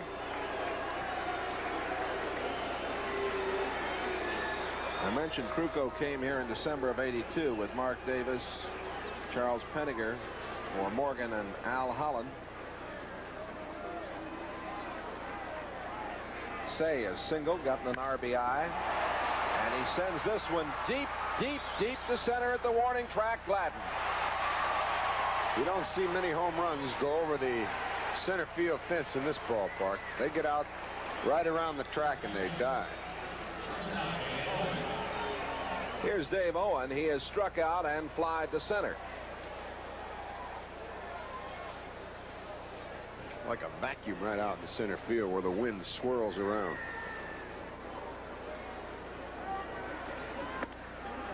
Owen takes one inside. Ball 1.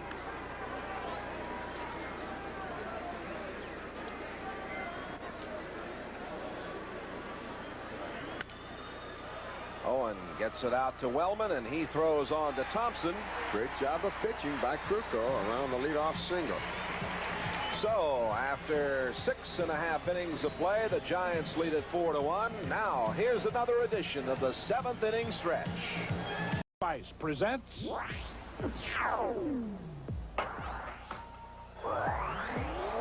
the 7th inning stretch, brought to you by Old Spice antiperspirant and new improved stick deodorant.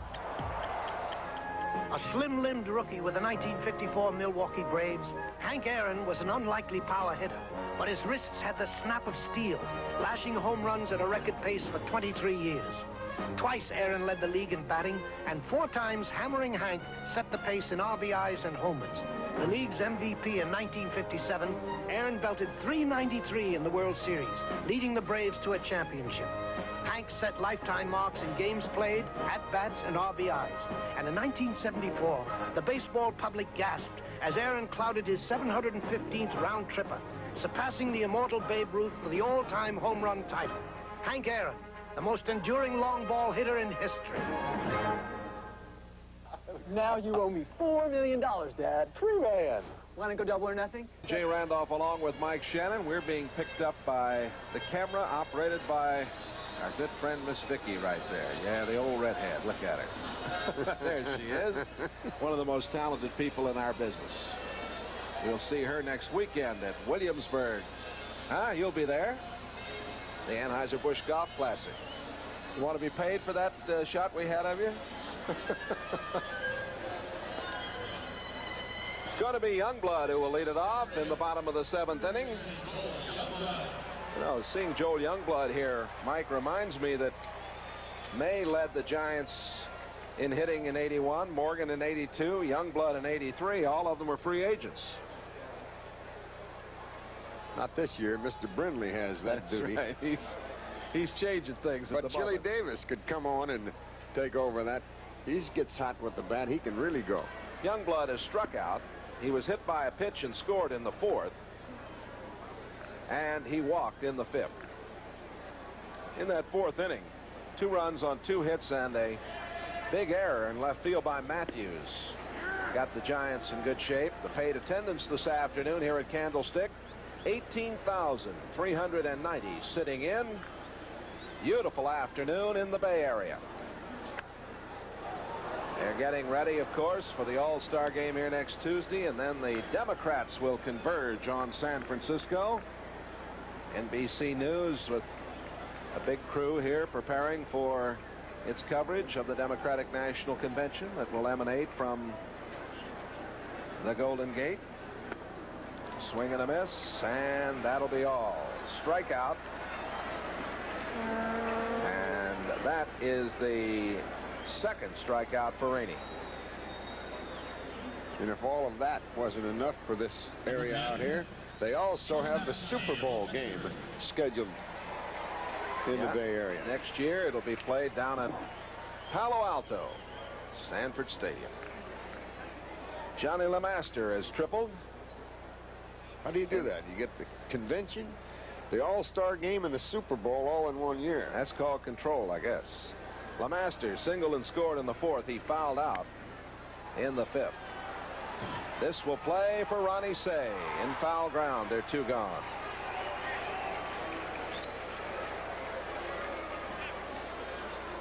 Brad Wellman this afternoon has struck out. He reached in the 4th on that error by Matthews, and then he struck out in the 5th. And if they get Mr. Wellman here, it will be the first time that Chicago goes down 1-2-3. Excuse me, the Giants 1-2-3 all afternoon. And this will probably be the last look we have at Rainey, as he is scheduled to lead off the 8th inning. Strike 1 to Wellman. And strike 2. The Giants are leading at 4-1. Have out hit the Cubs 10-4. This is the first relief appearance of the year for Rainey. And he struck him out. That's his 3rd strikeout. And the Giants are out 1-2-3 in the 7th. At the end of 7, it's the Giants 4, the Cubs 1. It was moving day. Things were going great. Tomorrow on Sports World, the '84 Olympic basketball team. Pat Ewing and Michael Jordan and Wayman Tisdale and the NBA All-Stars. You'll see Bill Walton and Kelly Tripucka and Clyde the Glide Drexler, Danny Ainge. Great basketball action tomorrow. Don Crickey and Al McGuire will have it for you. 2 p.m. Pacific Daylight Time, except in the Los Angeles area, when it will get underway at 3 o'clock there. We're going to get a pinch hitter. He is Dan Rohn, R-O-H-N. Rohn from Michigan.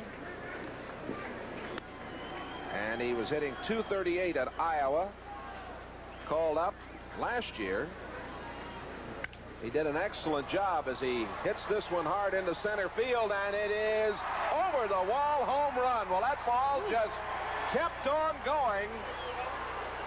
And Rohn, who hit .287 last year, has just hit his first major league home run.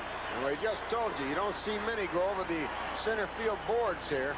Rohn walked up there, and I want to tell you, he used I mean, every inch of his 6'2" and his 5'7", 165 pounds. Whew, that was a tough pitch to hit that far away. I didn't think it was going to get out, Mike, but Neither the wind did he. just put it in the stream out there. Rohn, as I mentioned, hit .387 in 23 games with Chicago last year, but that's his first major league home run. He hit .315 at Iowa. Dan Roan has homered here to make it a 4-2 game. They always talk about 25 men winning a pennant, and it's just performances like that young man's that spark a ball club on. 1 ball and no strikes to Bob Dernier. The Cubs, as a team, they have 33 pinch hits already this season. They only had 50 the entire 83 season. What a play by Bob Brenly. Sliding in under it. He didn't see that ball, but just at the last second, he was able to recover. He didn't get it right off the bat here. You watch him hesitate a bit as he has a difficult time trying to find it. Now he sees it. And watch this play. Takes a look at the fence, dives, and catches the baseball. Whew. That takes the momentum away from the Cubs in a hurry.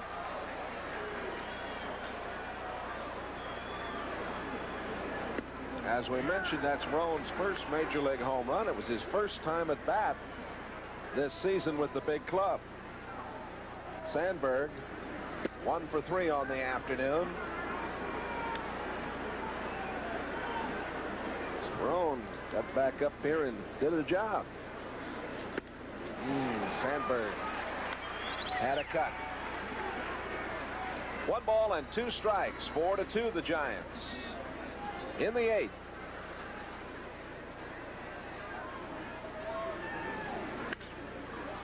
LeMaster, the shortstop, throws out Sandberg.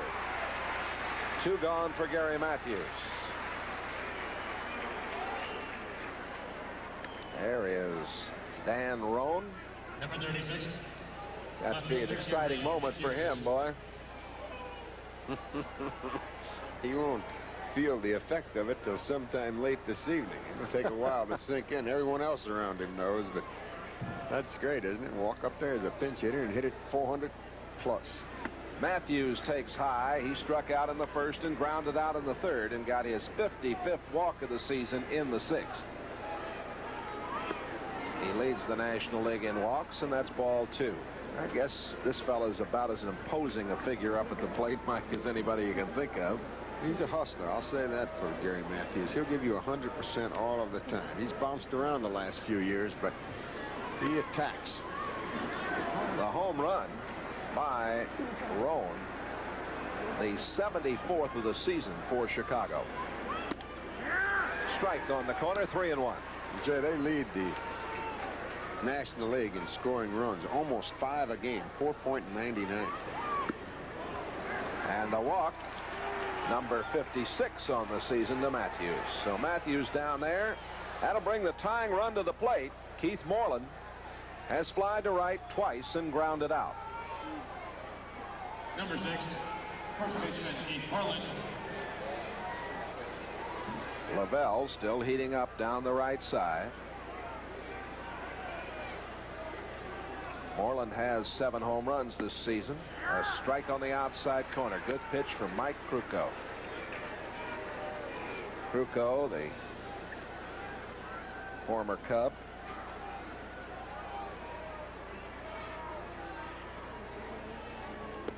Outside, 1-1. Good shot of Krukow and how he comes set and stops his arm movement before he lifts his leg. If you lift your leg before you stop the movement of your arms, it's now a balk. Watch him. He's, whoops, pretty close there to balking. Popped up down the right side, and let's see if anybody can get over there. No, it'll be back into the seats. He turned their balk there after. If the Cubs lose this one, they'll be 47-36. The Mets, who have a game at Chase Stadium tonight against Cincinnati, are 45-34. Well, if Chicago loses, they'll be virtually tied for the top spot in the National League East. 1 ball and 2 strikes to Moreland. High, 2-2. He's coming very close to that balk. He just about stops there. Krukow's further down anyway. 100th pitch of the game coming up, and a dandy. He struck him out. That is strikeout number 5 for Mike Krukow. He gave up the home run to the pinch hitter Roan, and after 7.5, 4-2 Giants. You can still own a car with a solid steel frame and a V8 engine. They're standard. Americans McEnroe and Connors for breakfast at Wimbledon. 9 a.m. Eastern, 8 Pacific. Check your local listings. Well, you'll want to join us tomorrow. Wimbledon, the All England Tennis Championships. Breakfast at Wimbledon tomorrow right here on NBC Sports. You'll experience a wonderful, wonderful event as Jimmy Connors challenges Johnny McEnroe. 8 a.m. Pacific Daylight Time, 9 a.m. for those of you in the Los Angeles area. Wimbledon. Roan stays in the game and plays at second base. And the new pitcher is Warren Brewster. Brewster, the third pitcher of the afternoon for the Cubs, following Russell and Rainey. And the pitch to Krukow, strike one.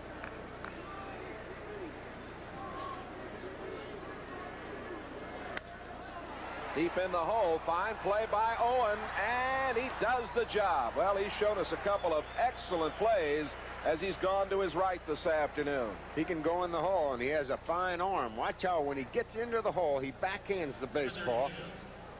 Krukow swings the bat well. You see there. Now watch him. He backhands it, then plants the foot, pushes off in a very strong throw.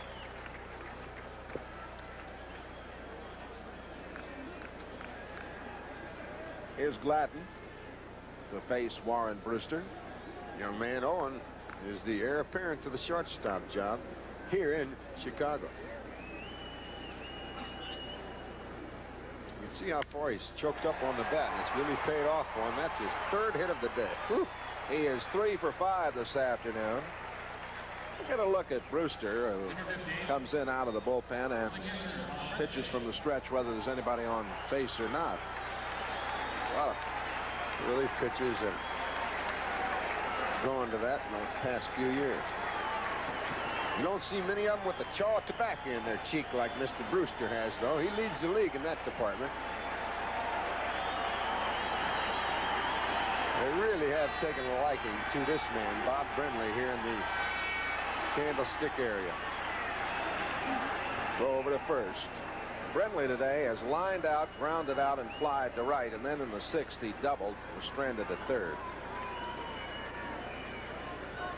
1 out and 1 on, with the Giants leading at 4-2. Slashed foul down the right side.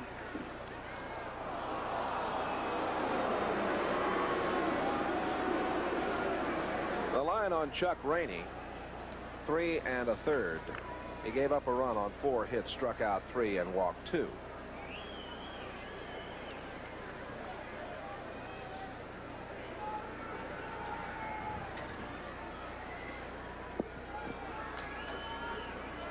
Brenly with a very open stance and a throw over to first.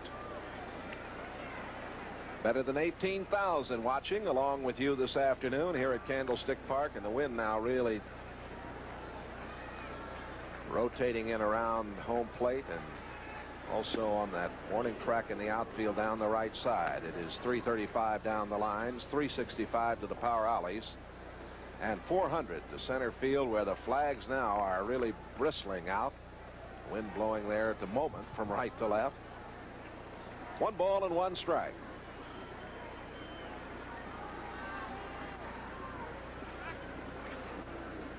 Gladden is back at first. They're going to have to make a heck of a decision on what to do with Mr. Gladden if he continues to perform like he has and Jack Clark comes back on this team.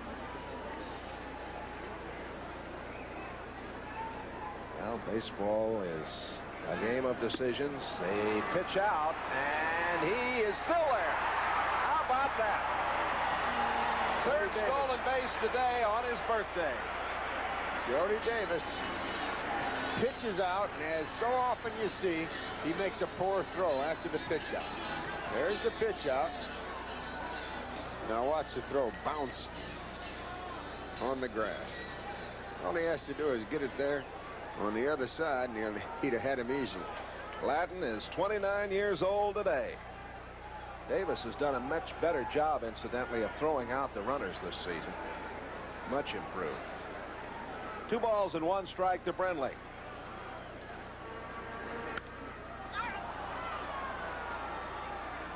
And Roan, the newcomer, he just did back up in time to make that play. Brenly pops out. Brenly a little upset with himself right here. That was a good pitch to hit. A little hanger on the curveball. He popped it up, and that's a big run at second base. If anybody gets on in the top of the 9th inning for Chicago, it'll bring the tying run to the plate. Frank Robinson would love to score the rookie Gladden from second base, and who else but Mr. Chili Davis to do it. He's been on base all 4 times today. 3 for 3 with a walk. Now he'll go out and talk to him about the situation. Once again, the base open with 2 down and a right-handed batter in Leonard coming up next. These are the kind of situations that are going to weigh on Chicago during the year. No left-hander out of the bullpen. Are they going to put him on? They are. I think they've decided to give him the intentional pass. So Chili is going to have a perfect day. 3 singles and a couple of walks. And this is the first pass given up by Brewster. The intentional walk. And you can see that dirt kicking up behind home plate. It is really starting to get very windy here at Candlestick.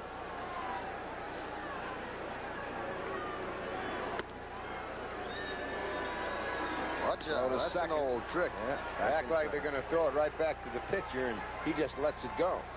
Jeff Leonard is the man.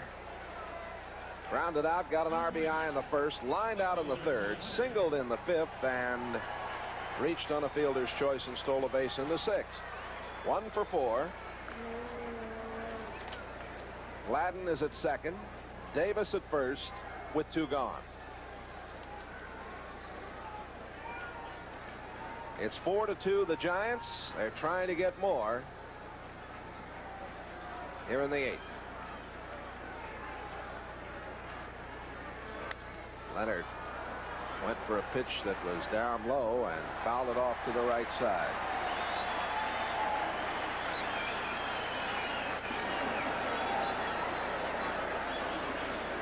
Breakfast at Wimbledon tomorrow morning. Connors and McEnroe. Tennis, a very predictable game for the most part. You got who you want in that final tomorrow.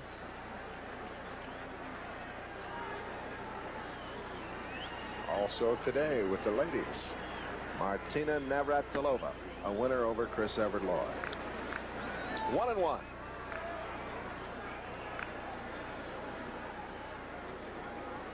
Wearing Mr. Leonard's jersey.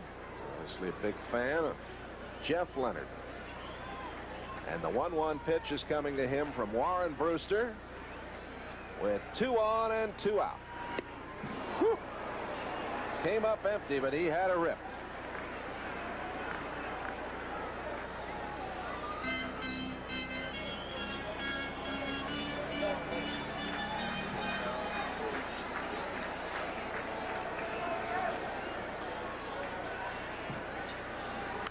Fouled away.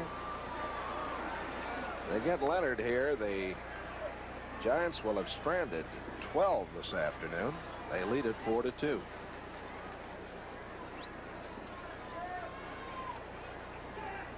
The runners are Gladden and Davis.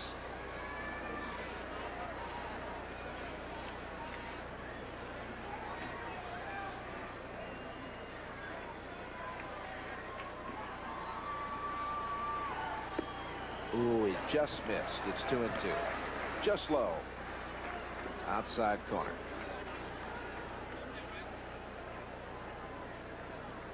Gary LaBelle along with Frank Williams now throwing for the Giants down the right side. Up the middle. Big hit. Big hit. Gladden will come home. It's going to be 5-2. Davis goes to third. And Jeff Leonard gets his second RBI of the afternoon.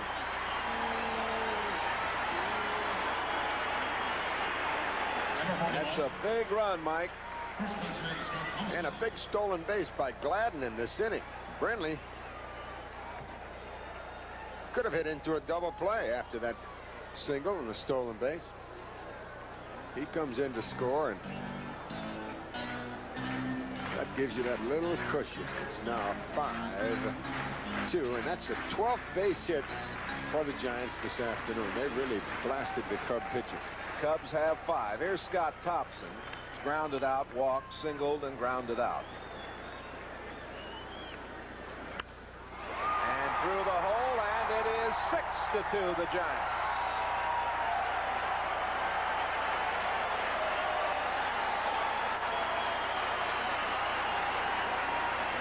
Chili Davis coming home on the little scooter off the bat of Scott Thompson to the left side.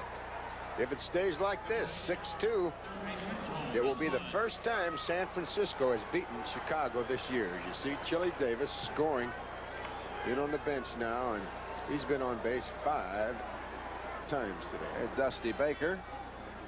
Dusty, who was with us early in the telecast with the starting lineups for the Giants. Youngblood has struck out twice, walked, and in the 4th he was hit by a pitch and scored. Ball 1 to Youngblood. And that's ball 2. Leonard at second, Thompson at first with 2 out. 6-2 San Francisco.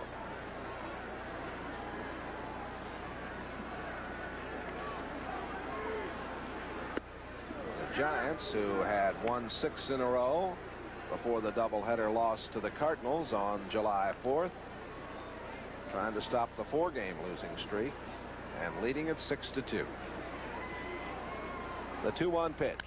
High fly ball. Matthews is on the run, and it is lost in the sun, and it'll be a ground rule double.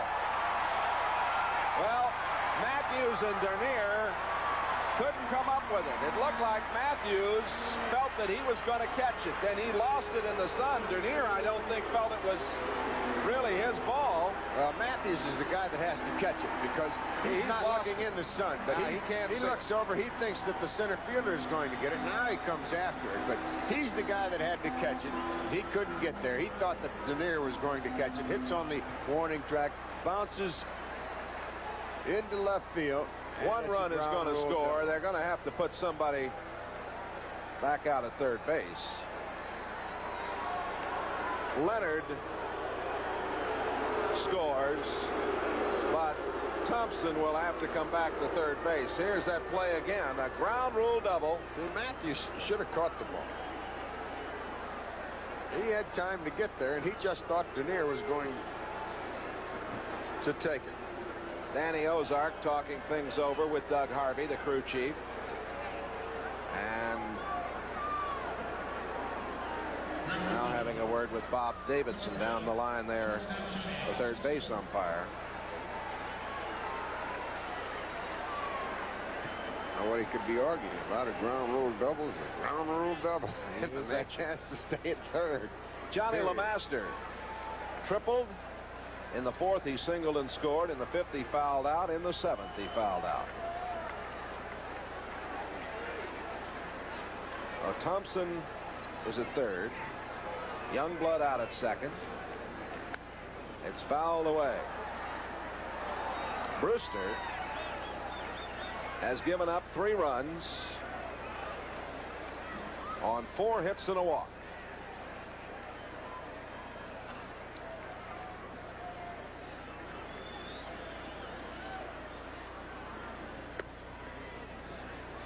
Just outside, 1 ball and 1 strike.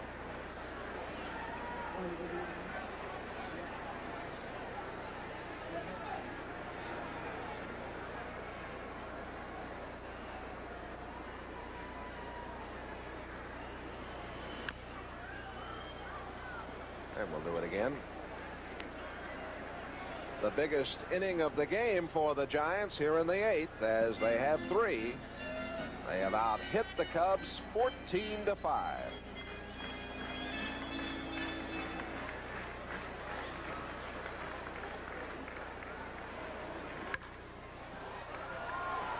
Say comes across and makes the play.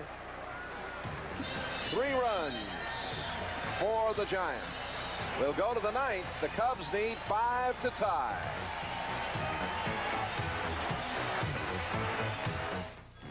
Hey, Chicken's here. Oh, you went there.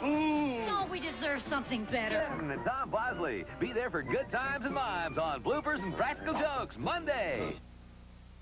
Well, there's a young man having himself some fun. He and Dad are out at the ballpark on a Saturday afternoon. He said, "There's the way you're supposed to wear that hat. Look at me." Make a catcher out of his daddy. That's right. And Mike Krukow. Things stay the way they are.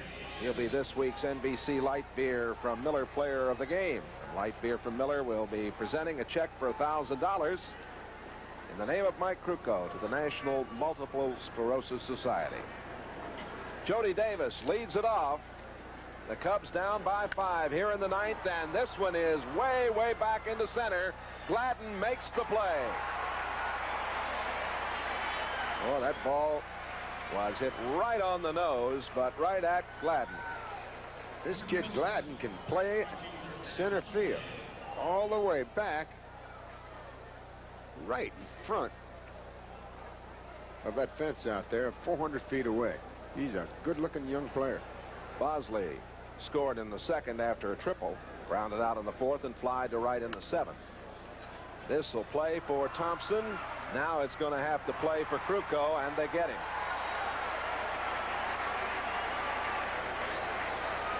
Krukow has only 1 complete game this season. This is going to be his 2nd. It's going to make his record 5-7, and the Giants certainly needed a pitching performance like this afternoon.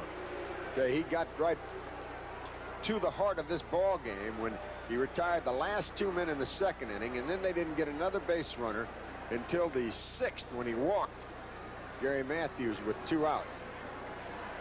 Ron Say singled, got an RBI in the 2nd, grounded out and flied into center. During that stretch, he set down 13 in succession.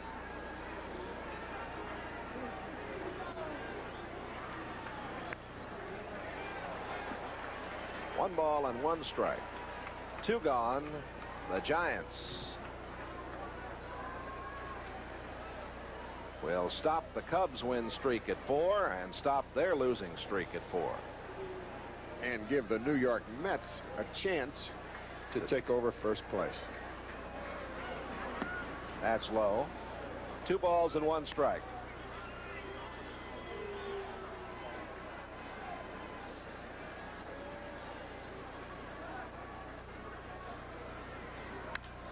Say into left, and the Cubs are still alive. So Ron Say today is 2 for 4. And it'll be up to Dave Owen, the youngster who started at shortstop today for Larry Boa. He has struck out, flied to center, and grounded out. Mark Davis and Rick Sutcliffe will hook up here tomorrow in the final game of this series. Good play by Ruben Amaro. Long time Major League infielder. There you see him, the first base coach for Chicago. High, 1-1. Nice outing from Mr. Krukow against his former teammates. He was a long-time Chicago Cub.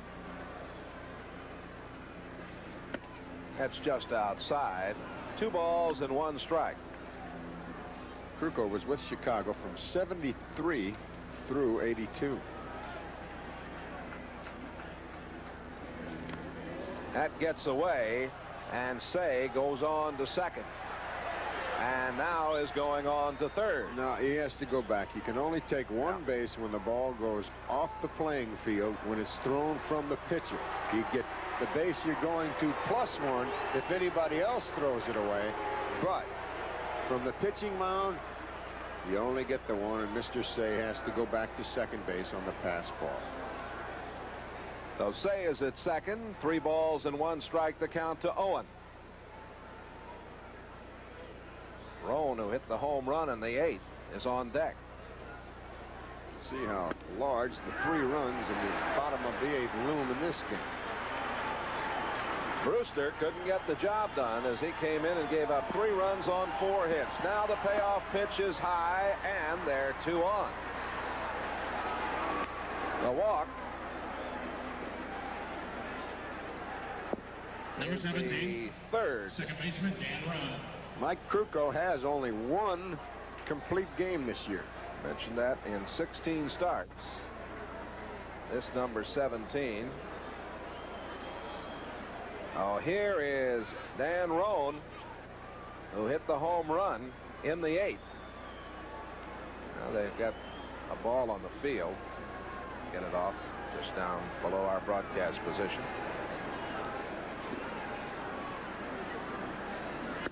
That's high. And Krukow struggling a little bit now. Yeah, he's getting a little tired, it appears. He'd like to get the complete game, but I wonder how long they will let him go. You got a break because the first 2 men up in this inning hit the first pitch. Frank Robinson is headed to the mound. That may be all for him, I believe, with the left-hander loosening in the bullpen. It appears that Frank may go into the right field side and bring in Gary Lavelle.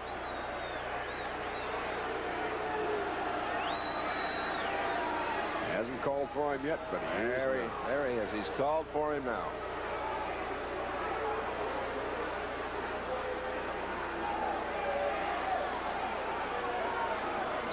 So we're going to have a pitching change here at Candlestick Park. The Giants have the lead 7-2. Krukow, fine job. Back with more in a moment. A little loss of control here could ruin your whole day. Bell is the new hurler, 3-3. 3.13 ERA. Has 8 saves on the year, 37 appearances. Lavelle, who is from Scranton, Pennsylvania. Nice performance by Mike Krukow. 8 2/3 innings, 6 hits, 2 runs, 2 walks, and 5 strikeouts. Had a good one. He wanted the complete game. You can see the facial expression. Just couldn't get through the final inning, the 9th, there as he goes out of the game with 2 outs. And with the left-hander coming on, we're going to get a change. Cotto will take over for Roan. Cotto is going to stand in. He's batting .246. Oh, the wheels are turning here a little bit as we wind down to this one, but the Cubs are still alive in this one, down by 5. They pronounce that Cotto. C-O-T-T-O. Henry Cotto. Number 28, Henry Cotto. Cotto from the Bronx. At Iowa, hit .261. We mentioned he's .246 average at the moment. And he takes high for a ball. He's 2 for 6 as a pinch hitter, is Cotto. It's ball 3. If he throws ball 4 here, the walk will be credited to Krukow. Strike on the corner from Gary Lavelle.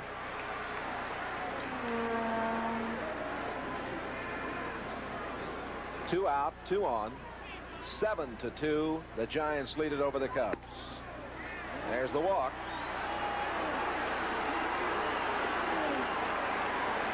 Oh, that's 4 walks. Charge to Krukow. Number 20. One more base runner, and the tying run will come to the plate. Those are big, big runs. The 3 that San Francisco scored in the bottom of the 8th inning. We're in the 9th now. Dernier, 0 for 4 this afternoon. Inside for a ball. There's a tip-off on how to stop this Chicago offense. Keep this man off base. Dernier.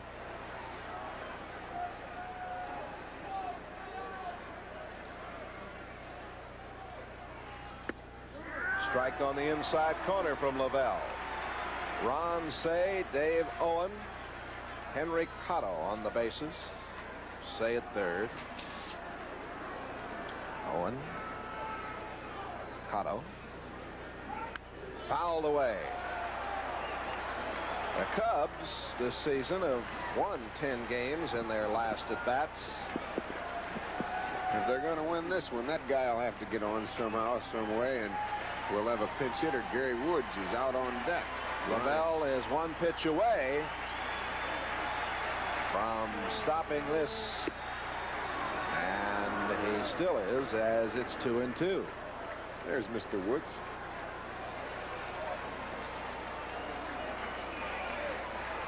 That's the man Frank Robinson does not want to see come to the plate.